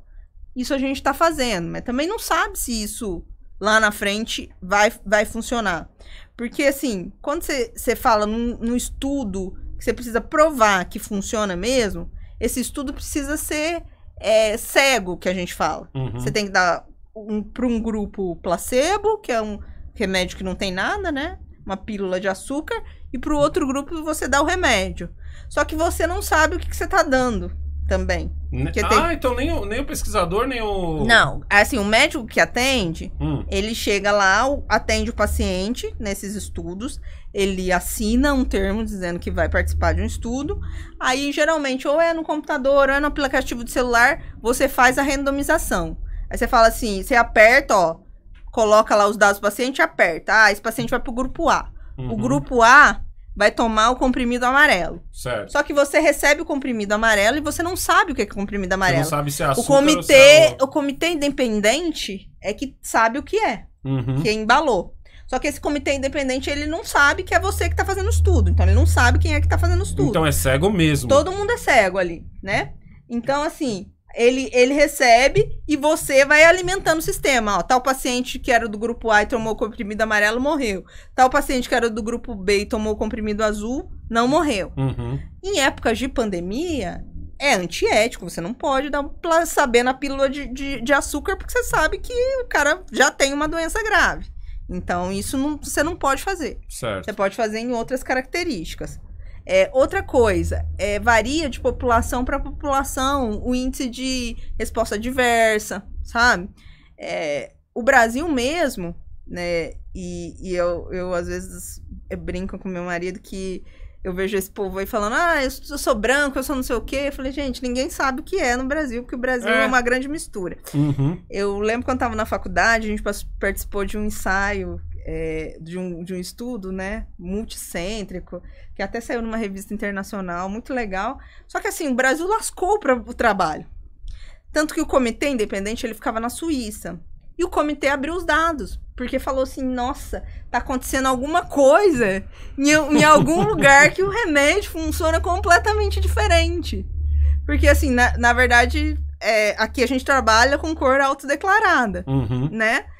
E esse trabalho inspirou um segundo trabalho, que foi de fazer o mapeamento genético, e algumas pessoas famosas fizeram esse mapeamento genético. E aí foram descobrir, porque era um remédio para insuficiência cardíaca, e ele funcionava, tinha um remédio que não funcionava bem nos negros, um outro funcionava, só que aqui no Brasil funcionava em todo mundo, era uma bagunça. Aí eles foram ver e falaram, abriram um trabalho e falaram, é o Brasil. Então eles têm muito tanto que a própria vacina, que é uma das que está mais adiantada em Oxford, eles vão mandar testar aqui no Brasil. Porque como sabe que a gente mistura é maior. Misturada... Não, estão testando no outro lugar, mas um país que eles escolheram para testar foi o Brasil. Porque aqui, no nosso organismo, tem vários remédios que funcionam diferentes. Inclusive, assim, de doenças que só tem negro... Nós temos vários DNAs? Nós temos tudo misturado, né? A gente brinca que esse país foi uma grande bagunça naquela fundação. Porque você vê que, tipo assim... Aqui, se você olhar cor de pele, não quer dizer, né? O próprio neguinho da Beija-Flor lá, nessa época, ele deu mais de 70% de gene europeu. Aí eu lembro... eu lembro desse estudo. Você falava... que eles querem falar, ele deveria se chamar Branquinho da Beija-Flor e não Neguinho. Então, assim, Daiane dos Santos. Então, uma quantidade de coisa que você tem que ver que é como funciona, entendeu? Então, assim... os coitados dos colegas reumatologistas terão vários problemas, porque demonizaram tanta a hidroxicloroquina que os pacientes não vão querer tomar mais quando tiver diagnóstico de síndrome de Sjögren, e vai falar, não vou tomar isso, vou morrer, entendeu? E aí eu acho muito ruim as pessoas que sequer sentaram numa faculdade de medicina discutir, tem... Esses dias eu vi uma postagem de uma jornalista verificada até... E ela falando assim, hidroxicloroquina não tem segurança para uso ambulatorial. Como? Se é uma droga de uso ambulatorial. Que essas pessoas, por exemplo, sua mãe, ela fica em casa e vai no médico a cada 3 meses. Então, é uma droga de uso ambulatorial. Então, assim, isso foi uma coisa que foi testado. Eu acho que isso precisa discutir amplamente. Eu já ouvi opiniões de vários colegas que estão na frente, alguns advogando a favor, outros advogando contra, outros falando a senhora acha que não dá pra saber. Por exemplo, assim, como a senhora falou que é uma doença que o pessoal que pegou malária, não é? Pegou malária, toma e tal. Então, por exemplo, malária, é uma doença que dá mais na região ali do Amazonas e tal, mato, mosquito, caramba. Tipo, talvez a cloroquina responda diferente com aquela galera do que responderia com o pessoal daqui de São Paulo, por exemplo. Então, porque ali o pessoal toma mais. Então, mas não necessariamente. Mas eu acho que eu quero dizer, tipo assim, uma o corpo coisa daria uma resposta que chama atenção é que ela não impede que você pegue, né? Quem já tá usando crônico não impede. Mas esses pacientes que são reumatológicos, eles geralmente têm um sistema imune mais baixo, né? Um sistema de defesa mais baixo. E o que se tem observado, os colegas reumatos, dizendo que os pacientes que pegaram não desenvolveram formas graves. E aí isso talvez acenderia a luz de que teria que tomar logo no início, né? Então, assim... E não quando o cara já tá internado, entubado, e ali não vai fazer muita diferença. Só que eu acho que isso não é uma discussão ampla para aplicar em todo mundo. Essa discussão é quando você manifestou sintoma e você vai falar, quantos dias que você tá de febre já. O médico vai conversar com você e aí ele vai ver se você pode ou se você não pode fazer a medicação, e ele vai discutir com você quais são os efeitos adversos, quais são os cuidados que você tem que tomar, o que você tem que procurar, o que você sentir, tá? Até porque os efeitos adversos da hidroxicloroquina, elas são dose dependente. Então, quer dizer que quando você tira o remédio, ele reverte. Diferente de alguns outros efeitos adversos de outras drogas, que se você acontecer aquilo com aquilo, você vai manter, entendeu? Então, assim, isso eu acho que é importante. Não é uma discussão para se ter no Twitter, não é uma discussão para se ter nas redes sociais, entendeu? É uma discussão para ter com o paciente. O que matou foi o seguinte, o que matou é que tiraram da mão do médico. Por exemplo, ó, vamos supor que eu pegasse o Covid, aí eu passasse com a senhora. E a senhora dissesse assim, ó, Alessandro, você já tá com febre já tem uns dias, você já tá assim, já tá assado, é o seguinte, tá aqui tua receita, ó. Toma hidroxicloroquina aqui e já era. Tiraram isso da mão da senhora pra dizer assim, ó, todo mundo vai tomar, todo mundo não vai tomar. Isso, mas o que mais importante, que assim, o que aconteceu é que tiraram isso inclusive das farmácias, né? Você falou que sua mãe tá com dificuldade de fazer o remédio, as farmácias do SUS, eles recolheram os comprimidos, uma série de coisas. Então, eu acho que isso, deixa lá na farmácia, o médico vai avaliar. Se você já tiver um quadro mais arrastado, talvez você já esteja numa fase de evolução que não vale a pena tentar fazer isso, entendeu? Porque daí é aquilo que eu te falei, eles pensam nesse critério de modulação. Se funciona, a gente ainda não sabe, tá? Mas pensando nessa forma, aí juntaram-se, né? Teve a revista britânica lá, o Lancet, que publicou dois artigos. Um de pesquisadores aqui do Brasil, que não era nem falando muito sobre hidroxicloroquina, mas falando sobre uma série de coisas, inclusive o grupo de pesquisadores. Dentro disso, eles, no conflito de interesse ali, eles falam que perderam a bolsa do governo, enfim. E aí ninguém leu o artigo inteiro. E eles explicam e falam do conflito de interesse, porque tem que falar lá dentro. Porque assim, e também esse negócio, uma pessoa leiga, ela não tem condição de ler um artigo científico.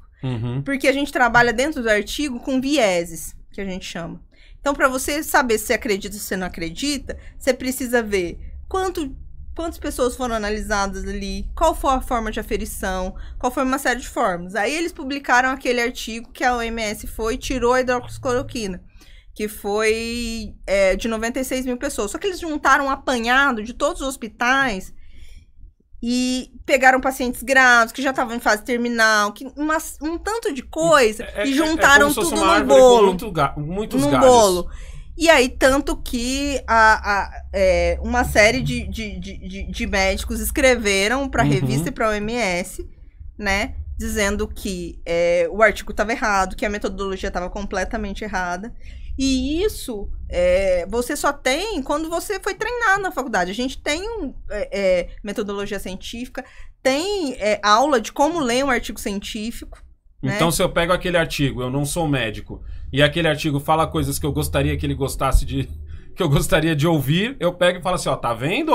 Isso saiu, é ciência. Tá vendo? Ó, isso daqui saiu no então, artigo. Assim, e foram coisas que não aconteceram, né? Você vê artigos ruins sendo publicados. Tipo aquele que dizia que a gente teria milhões de mortos pelas ruas. Então, aquele artigo, simplesmente, ele não leva em consideração a capacidade do sistema de crescer. Inclusive no Brasil, né? Eu falei assim, nossa, eles colocaram isso, que vai ter 1 milhão, era 4 milhões de mortes no Brasil. Aí eu falei, nossa, mas o pessoal acha que aqui a gente, então, vive na época... Nem na época dos índios, né? Porque dos índios lá, até os pajés tem várias coisas que a gente importou pra medicina convencional, né? Então eu falei assim, gente, eles acham que não tem ninguém que entenda, que não tem capacidade do sistema crescer, do sistema se adaptar. Eu tô te falando, igual lá em Cidade Tiradentes, eles adaptaram e fizeram um protocolo show, de primeiro mundo, né? Tanto que assim, o elevador que usa paciente respiratório não é o mesmo elevador que a gente usa, que a gente mexe com um paciente não respiratório. Então, assim, a capacidade do sistema de crescer e de se adaptar, eles não levaram em consideração. Então, aquele artigo simplesmente, só por isso ele já podia ser jogado fora. Só por esse... Mas é aquilo também, a senhora sabe disso, porque a senhora é médica, como a senhora mesma disse, na faculdade eles te ensinam a ler um artigo. Agora imagina eu, Eu vou lá, eu leio o artigo, aí eu falo assim, caraca, isso daqui é mais ou menos o que eu penso. Pô, aí faço um vídeo dizendo, olha, gente... Então, e se isso Entendeu? que já foi provado, que provavelmente a gente tem casos desde janeiro, você vai imaginar que a gente passou pelo ápice do contato físico, que é a festa do carnaval, que aquilo não tem mais que contato físico e troca de secreção numa festa daquela. É só o que rola. Você percebe-se que o Ceará, que é um estado que está bem ruim, foi o que mais recebeu turista estrangeiro, principalmente do norte da Itália, na época do carnaval. Uhum. Então, que daí você pega outros estados ali, Paraíba, que estão do lado e não tiveram tanto coisa. São coisas que você precisa se perguntar. E precisa ver que cada um está num momento da pandemia. E como o país é um país que ele ainda tem o sistema público unificado e que, embora a gente reclame do SUS, ele salva vida e salva sequelas demais, você podia fazer uma rede de ajuda, né, entre os estados. Você tem menos, está sobrando leito, você tem poucos leitos de coisa. Isso aconteceu na Europa. A Alemanha recebeu paciente da Espanha, da Itália, até a Rússia recebeu paciente dos outros lugares. Então, assim, precisava... Acho difícil. Aqui... E precisava de uma ajuda mais nesse ponto, né? Uhum. Aqui a senhora tá confundindo o Brasil com o Wakanda. Pois é, o Wakanda, aquela menininha já ia tá dando conta de tudo. Doutora, tem aqui as perguntas dos membros. Como vocês já sabem aí, os membros do canal do Negão podem fazer perguntas aqui pro entrevistado, entendeu? Vamos lá, tem a pergunta aqui do Edson Rios. Mito ou verdade? Essa aqui a senhora já até respondeu, mas dá pra senhora dar uma palhinha aqui, ó. Mito ou verdade? Uso de máscara por tempo prolongado causa mal à saúde? Não. Eu já ouvi esses papos também, entendeu? De que dá falta de ar assim, você não consegue falar muito rápido, né? Falar muito rápido porque por conta do CO2, né? Porque fica um pouco represado ali, você tem que respirar um pouquinho mais devagar. Mas, assim, você se adapta. Eu já me adaptei. Hoje em dia, às vezes, eu chego em casa e eu esqueço até de tirar a máscara. E aquele negócio de que a máscara você só pode ficar 2 horas? Isso. Se for isso máscara... vale pra máscara normal? Se for máscara de pano... Isso máscara de pano, ela tem a validade de 2 horas, tá? Se for máscara de papel, que eles estavam fazendo também, ela vale até umedecer.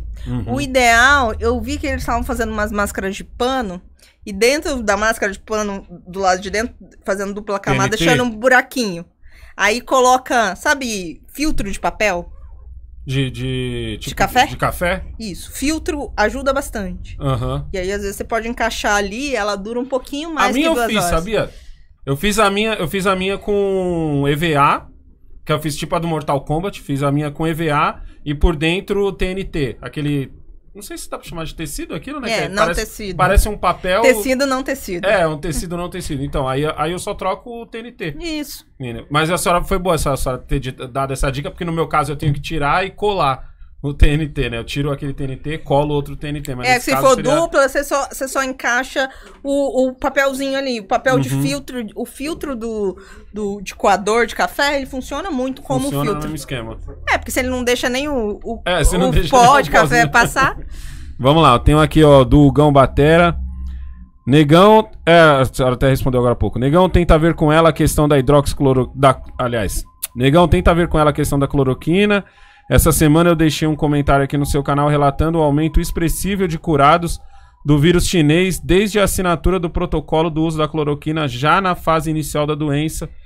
Pelos meus cálculos, o aumento foi de 128,15% do dia 21 até o dia 2/6. Na minha opinião, esse aumento expressivo está relacionado ao medicamento. Não só ao medicamento. Eu acho que agora foi depois de um tempo para entender a doença, para entender como funciona. Acho que a própria medicina no Brasil pegou a mão, pegou o jeito, entendeu? Eu vi em vários grupos aí vários colegas de outros estados, inclusive há 2 dias, Maranhão, que estava numa situação, eu vi uns colegas falar que melhorou a situação, que eles começaram a conseguir dar alta, né? A própria rede Santa Marcelina comemorou no final da semana passada 1.000 curados, o HC já tinha comemorado um tanto também. Mais de 1.000 curados, enfim. Eu acho que também acaba que se você teve... A gente já tá indo para casa dos 600 mil, com 32 mil mortos, né? E lembrando que o Brasil tem 210 milhões de habitantes, né? Tem país aí na Europa que tem 10 milhões, 5 milhões. Com essa mesma quantidade. Então, assim, você tem que pensar que a gente não tá mal, não. Sabe? Apesar dessa confusão toda, imagina se a gente fosse organizado. Que não coisa linda, não ia ser? Que coisa linda. Imagina se fosse em Wakanda, se a gente tivesse a Shuri aqui pra ajudar. Mas aí eu falei assim, que a gente tem feito. Eu acho que não é só o protocolo, porque é uma série de coisas que tem feito, né? Ó, o Cleiton Abílio aqui fez praticamente a mesma pergunta. E o Edson Rios fez outra pergunta aqui boa também, ó. Quem já teve o Covid-19 corre o risco de contrair mais uma vez? Então, em todos os estudos que fizeram, né? A própria Coreia do Sul tinha levantado essa hipótese, depois o próprio presidente veio a público pedir desculpa, dizendo que eles encontraram fragmentos do vírus morto. Do vírus morto. Mas não tinha sinais de nova infecção. É tipo hepatite? Que você se livra, mas não se livra? Não. Tipo, continua lá em você? Mas na verdade é que eles falaram que até 4 meses depois você ainda pode ter fragmentos do vírus morto em você. E eles fizeram várias experiências com macacos. E nos macacos não houve reinfecção. Então eles acreditam que quem tem altas taxas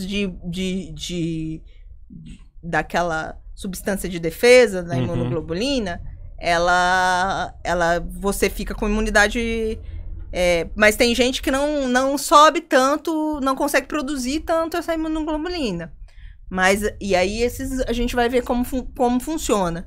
Mas até agora não se teve comprovação de reinfecção. Eu acho que o problema não é nem tanto você ter de novo, né, doutor? É você ter e precisar de toda a correria de novo. Porque às vezes você pode ter, mas o seu corpo já tava... já enfrentamos esse inimigo aí, a gente já sabe onde bater, vamos dizer assim, tipo, o corpo... Tomara que não seja igual dengue, né? Porque geralmente a dengue, a segunda vez que você pega, é pior que a primeira. Pior. Eu já peguei Zika, pelo amor de Deus, é terrível, entendeu? Zika é cruel. Zika, o chikungunya é pior porque o cara fica com dor, sabe aquela dor articular do Zika? O cara fica com dor 1 ano. 1 ano? Até 1 ano os caras pegam chikungunya e ficam com dor. Eu fiquei com dor, acho que foi 1 semana, pra mim já foi... E assim, é uma dor como se você tivesse batido sem ter batido. Sim, é uma dor pra caramba. É uma dor horrível. BX News mandou aqui, ó. Gostaria de saber da doutora se ela acha que já deve acabar o isolamento social e como ela vê o pós-pandemia. Não, isolamento social não. Isolamento social é aquele distanciamento de você ficar longe das pessoas. Então... importante... Longe que a senhora diz é, por exemplo, não vamos armar um jogo de futebol. Isso, assim, não vai ter jogo de futebol, não vai ter confraternização em família. Reunião você vai voltar a trabalhar, mas vai voltar num ritmo menor. O transporte público não pode encher. Você vai cortar o cabelo, você só vai cortar o cabelo. Vai cortar o cabelo, assim, você falar assim, eu vou sair, vai ter show. Não, isso daí é só depois de vacina, né? Agora, a questão da gente voltar, sair da quarentena pro trabalho...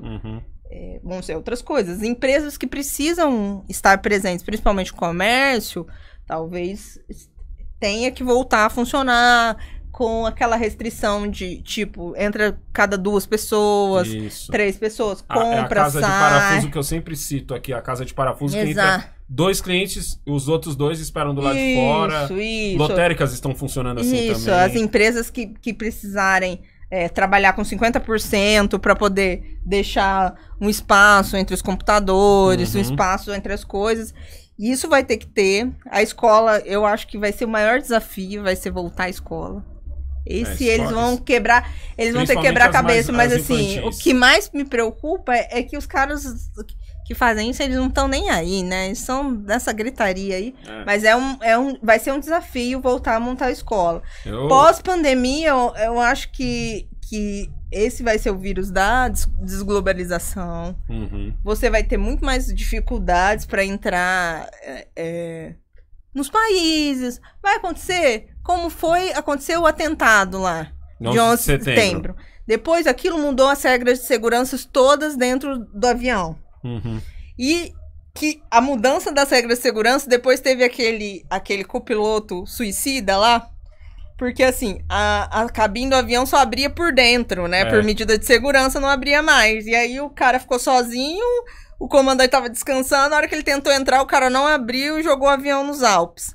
Então, eu acho que a gente vai ter essa mudança, vai ter um controle danado para você chegar nos países, sair.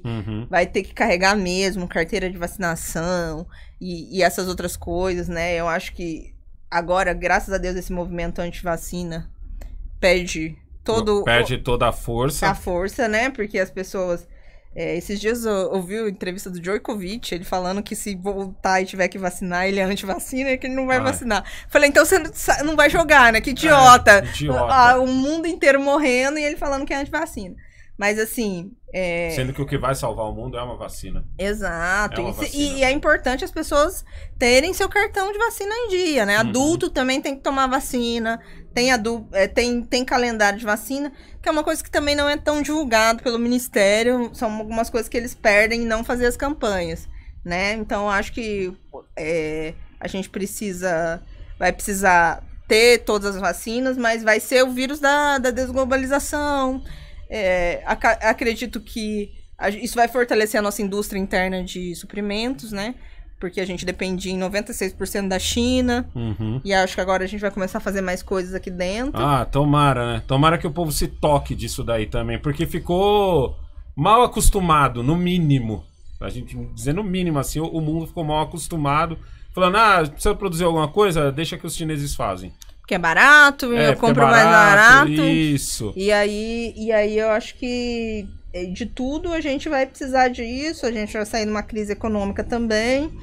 E espero... Tem uma última pergunta aqui do Luiz Dias, mas a senhora já tinha respondido aqui. Então dá só uma palhinha aqui, que é: como está o número de atendimentos para outras clínicas? Exemplo, cardiologia, pediatria e ortopedia. Então, diminuiu muito atendimento. Muito, como nunca se viu, né? A ortopedia ainda mantém, porque os acidentes domésticos mesmo... Ela virou tipo uma mania, passar o álcool. Passar álcool. Eu boto a mão, passo álcool. Assim, a ortopedia ainda mantém ponto desses, porque... Acontece muito acidente doméstico. Acidente doméstico. Tá se quebrando. Eles inventam coisa, vou mexer com a maquita. Já que eu tô de quarentena, vou fazer um armário. Nossa. Assim, e nunca mexer numa maquita. Todos esses problemas. Mas os outros diminuíram muito. Principalmente de criança, pediatria. Eu ainda tava brincando esses dias com os colegas pediatras. Eu falei assim, cadê as crianças? Eu falei, não tem. Não, então, mas na ortopedia ainda vão. Mas na pediatria, que essa daí é época de criança com aqueles problemas respiratórios, bronquiolite, não, porque eles não estão indo pra aula, né? Entendi. Porque criança que vai na escola, vai na creche, fica muito doente. Eu cheguei a pensar que das criançadas, eu falei, caraca... E as crianças, assim... Agora só das ortopedia. Criança que se pendura, que a gente deu a nossa enfermaria pra... lá no Tiradentes pra clínica médica, né? A enfermaria de clínica cirúrgica e de ortopedia. Mas daí a gente pegou a enfermaria da pediatria. Estamos dividindo, porque tem pouca criança, né? Então é uma coisa assim, que diminuiu, mas os outros atendimentos também diminuíram bastante, né? Eu queria fazer uma última pergunta pra senhora, agora é uma pergunta pessoal minha, que é a seguinte. Aqui a gente dá muito mais o número dos curados do que o número dos que morreram. Certo? E por quê? Porque eu penso como a senhora também e falo muito... Assim, gente, isso aqui é um país continental, milhões e milhões de pessoas, você não pode comparar a gente com um país desse tamanho, entendeu? Como a senhora mesma disse, até os nossos estados são continentais, como São Paulo. A minha pergunta é a seguinte: o que eu estou fazendo certo ou errado dando o número de curados. Porque tem gente que diz que você ficar dando o número de curados é o mesmo que você ficar falando do avião que não caiu. O que eu acho que ajuda para que outras pessoas queiram pegar o avião e, seguindo essa linha de raciocínio, vai ajudar com que as pessoas pensem que o vírus está tranquilo. Eu acho que, assim, é importante falar dos pacientes que se curaram. Tá? É importante falar que a doença é uma doença que a gente não sabe como vai responder, mas que a grande maioria ainda continua. Que 80% das pessoas que tiveram contato são assintomáticas. Elas não têm sintomas, mas elas espalham o vírus. Dentro daqueles 20% que vão ser sintomáticos, uma parcela que vai precisar internar. Né? Uma parcela pequena vai precisar internar, menor, e vai ter complicações, e uma parte vai morrer. Né? Então a gente precisa também mostrar uma certa esperança, né? Você não pode trabalhar só com pessimismo, que é o que você falou. As contas continuam chegando, as pessoas estão trancadas em casa sem nenhuma perspectiva, e aí ela também não pode enlouquecer só vendo e criar um segundo que tem uma problema. montanha de pessoas morrendo. Então eu acho importante, sim, que mesmo na dificuldade, mesmo na pior coisa, a gente sempre, né, vendo os hospitais fazem festas para todo mundo que vai embora, que a gente sempre vai celebrar a vida, né? Independente do que aconteça. A gente lamenta muito e sente muito pelas mortes, porque cada pessoa que estava ali tinha uma certa história, acontece, né? Acho que a gente acaba que trabalha no hospital, acaba vendo muita gente morrer, porque tem muita gente morre e não fala na TV, né? Porque eu te falei que é um país que se morre muita gente aqui. Tanto que se você for ver a quantidade de gente que morreu ano passado no mesmo período, é praticamente a mesma, né? Do que a pandemia não aumentou absurdamente o número de mortes, é porque não deixou de morrer de outras coisas. Principalmente até o crime diminuiu, né? Então, né, acidente por arma fatal, arma branca, arma de fogo, diminuiu também. Então eu tô certo em mostrar o número de curados. É importante. Mesmo mostrar. Sendo aquela coisa Você que falar assim, olha, gente, infelizmente a gente lamenta, e lamenta muito pelas mortes, mas a gente tem que ficar feliz porque várias pessoas se curaram e vão ter uma segunda oportunidade. Não, e essas pessoas que se curaram são aquelas que a gente tinha certeza que tinha. Entendeu? Porque são as que ficaram graves. Isso, como a senhora mesma disse, muita gente nem sequer passou pelo. Não, a Associação Médica Paulista, ela fez um levantamento e aí agora eles vão começar a testar a gente, né? Mas 90% da equipe de saúde dos médicos em São Paulo não foram testados. Então, a gente não sabe se a gente teve contato. Porque se você não teve sintomas, eles não deixam... Assim, a princípio não era protocolo fazer o teste. Então você não sabe se você ficou doente. Ou não, você teve contato com o vírus Você só sabe, então, quando você só acaba fazendo o teste só quando você já tá mostrando sintomas. Sintomas. E aí você pode fazer parte da parcela de 80% que não tem sintomas. Isso que é engraçado, sabia? Porque eu percebo isso no ônibus, que tipo assim... Você tá no ônibus, tá todo mundo quieto, tá todo mundo de máscara e tal, tá todo mundo tranquilão. Você espirrou... Pronto. O ônibus, até o motorista para ver, tipo, quem espirrou. Não, e às vezes o que espirrou só espirrou porque tá muito... Eu fico morrendo de medo porque eu tenho rinite alérgica. Então de manhã, geralmente, eu espirro. Entendeu? Eu espirro, fico com o nariz um pouco congestionado. Aí eu falo, gente, tem que falar que é rinite, tá? Não é Covid. Porque, como a senhora mesma disse, às vezes o cara não tem, entendeu? E mostra. Ler o superchat. A Cleide tá mostrando ali uma plaquinha ali, ó. Onde tá o superchat, Cleide? Tá no Zap. Na minha conversa. Tá no Zap? Agora a gente tem até plaquinha aqui, ó. Deixa eu ver aqui, ó. Começa aqui tá ficando... Tá com a plaquinha, né, doutora? Tá ficando... Com a plaquinha assim, ó. Começa com o Michel Matos, né? Deixa eu ver se é com o Michel Matos mesmo aqui. Isso, começa com o Michel Matos aqui. O Michel Matos mandou um super aqui, mas não mandou mensagem. Valeu mesmo, Michel. Deixa eu ver. O pessoal tá meio paranoico. Deixa eu ver quem mais aqui. O Lucas Sum, acho que é isso aqui, do Eu Sou Ele na Cozinha. virou membro do canal do Negão. Muito obrigado. Aproveita aí, você que tá na dúvida aí, torne-se membro. Muita gente vira membro no final da entrevista, sabia? Que a pessoa fala assim, eu quero ver até o final pra ver se merece mesmo ser membro. Entendeu? Deixa eu ver aqui. A Mara do Chiquinho mandou um super aqui. Ela tá dizendo aqui, ó, que o vizinho dela tá com câncer e não tá podendo operar lá onde ela tá. Só que aqui ela não fala onde ela tá. É isso que você não tá mesmo. Cada lugar tá falando uma coisa. Mas as cirurgias eletivas foram suspensas mesmo. Isso é verdade. Cirurgias foram mesmo. É verdade. O Ricardo Andreazzi mandou aqui. Doutora Adriana, é verdade que o uso da máscara em atividades físicas pode causar aspiração de monóxido de carbono? Salve, Cleide News. Olha, então foi isso que eu falei. Pode, mas assim, se você é jovem, se você tem reserva pulmonar, você não vai morrer asfixiado correndo. Tinha uma máscara que o pessoal de corrida tava usando há uns tempos atrás aí, que ela fez muito antes do negócio de corona e tal, que era uma máscara que meio que limitava a sua respiração, porque dizia que isso ajudava, não sei no que. Mas eu, sinceramente, tive muito medo de usar isso aí pra qualquer coisa. Eles estavam pensando em fazer, porque aí quando você aumenta, pra você aumentar a produção de hemácia, depois você ficar melhor no exercício. Mas não tem lógica isso, né? Você pode aumentar, você vai ter dificuldade de fazer atividade física com máscara. Isso vai ter dificuldade. Mas é o momento de adaptar um pouco. Entendi. Tá? O Ricardo mandou outro super aqui também. Doutor Adriano, os hospitais particulares utilizaram hidroxicloroquina? Vários. Provavelmente. Vários encontraram. Vários utilizaram. E aí isso foi uma discussão entre o médico e o paciente, entendeu? Então vários hospitais utilizaram. Isso não é coisa por ninguém. Teve até colega médico que ficou doente e que vocês viram que utilizou hidroxicloroquina, né? Pois então... Assim, não foi uma coisa tipo assim, ó, só o pessoal bolsonarista que pediu pro médico. O médico perguntava o quê? Falava assim, ó, então, amigo, você tá com Covid, entendeu? Tem aqui o remédio, eu preciso saber se você é Bolsonaro ou Lula. Entendeu? Eu preciso saber pra poder te receitar. Pra poder te receitar, preciso saber pra qual lado você vai. Entendeu? Não, usaram. A Lígia Garcia virou membro aqui do canal do Negão. Muito obrigado, Lígia. Faça como a Lígia e torne-se membro também.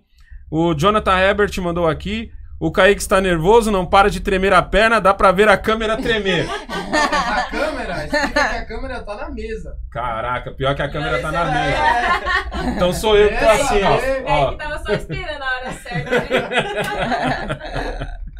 O Edson Rios mandou aqui, já peguei dengue, zika, chikungunya, H1N1 e Civid, não foi nem Covid, ele escreveu Civid aqui, ó.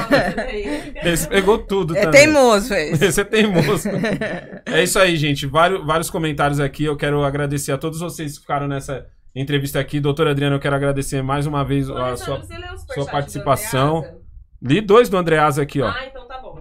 Essa é a minha quero agradecer mais uma vez, não só vocês aí que ficaram aí assistindo a gente aqui, a gente ficou 2 horas fazendo uma entrevista aqui. Não é fácil segurar pessoas por tanto tempo, mas é fácil quando o entrevistado rende o bloco, como diria o Emílio do Pânico, entendeu?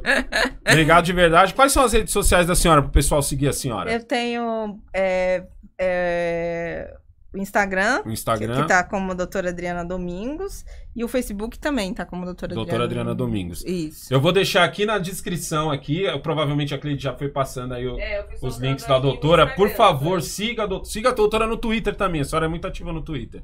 No Twitter tá como Doutora Adriana Domingos também? Não, tá como Adriana Domingos só. Só Adriana Domingos. Siga a doutora no Twitter, nós vamos deixar todas as redes sociais aqui, faça o favor de seguir. Muito obrigado mais uma vez, doutora. A senhora sabe o que aqui é? A senhora é a nossa correspondente de saúde. Tá bom, a gente esperamos voltar daqui a um tempo pra falar de coisas mais agradáveis. Mais agradáveis, tipo, sei lá, um braço quebrado, entendeu? O meu problema no escafoide, que até hoje é o único osso que eu decorei o nome, é o escafoide mesmo. Você tá com o escafoide quebrado aí? Não, mas aqui é o seguinte, eu caio, bato aqui, a dor vai que eu vou lá na rua e volto. Dos a cara dos skatistas. A dor vai e é a milhão a dor. É tipo assim, 5 segundos, mas é 5 segundos... Um super exemplo bom pro Jamal, hein? 5 segundos pra valer, assim, de dor, de repente eu tô de boa de novo. Gente, muito obrigado aí mais uma vez. Tchau, tchau, É isso gente. aí, não esquece Cuide-se. Isso, não Nada esquece de churrasco, hein? Nada de fluxo. Nada de fluxo. E nem parei. Quem começou solteiro a quarentena tá lascado. Vai terminar solteira.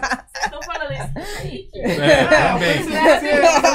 Falei olhei pro Kaique. Vocês aconselham o Kaique. Gente, não esquece de curtir e compartilhar esse vídeo. Se inscreve no canal se você não é inscrito. Amanhã tem Bartoré aqui de novo. Bartoré de novo. Você tá muita coisa, né? Você teve Krigor, Bartoré, doutora Adriana. Ministro. Nossa senhora. Logo Dadá. Leda Nagli. Eu adoro a Leda. Logo Dadá, entendeu? O Bolsa também. É que o Bolsa não tive horário pra ele ainda. Primeiro deixa que ele é muito louco, né? Deixa ele. Gente, Bartoré amanhã, hein? Bartoré foi como é que fala? Foi investigado? Não, foi intimado. Foi intimado. Quando ele me contou, eu falei, porra, cola aqui, vem me explicar. nós já rende um bloco. Entendeu? Aproveita e rende um bloco. É isso aí, pessoal. É nóis. Doutora, obrigado.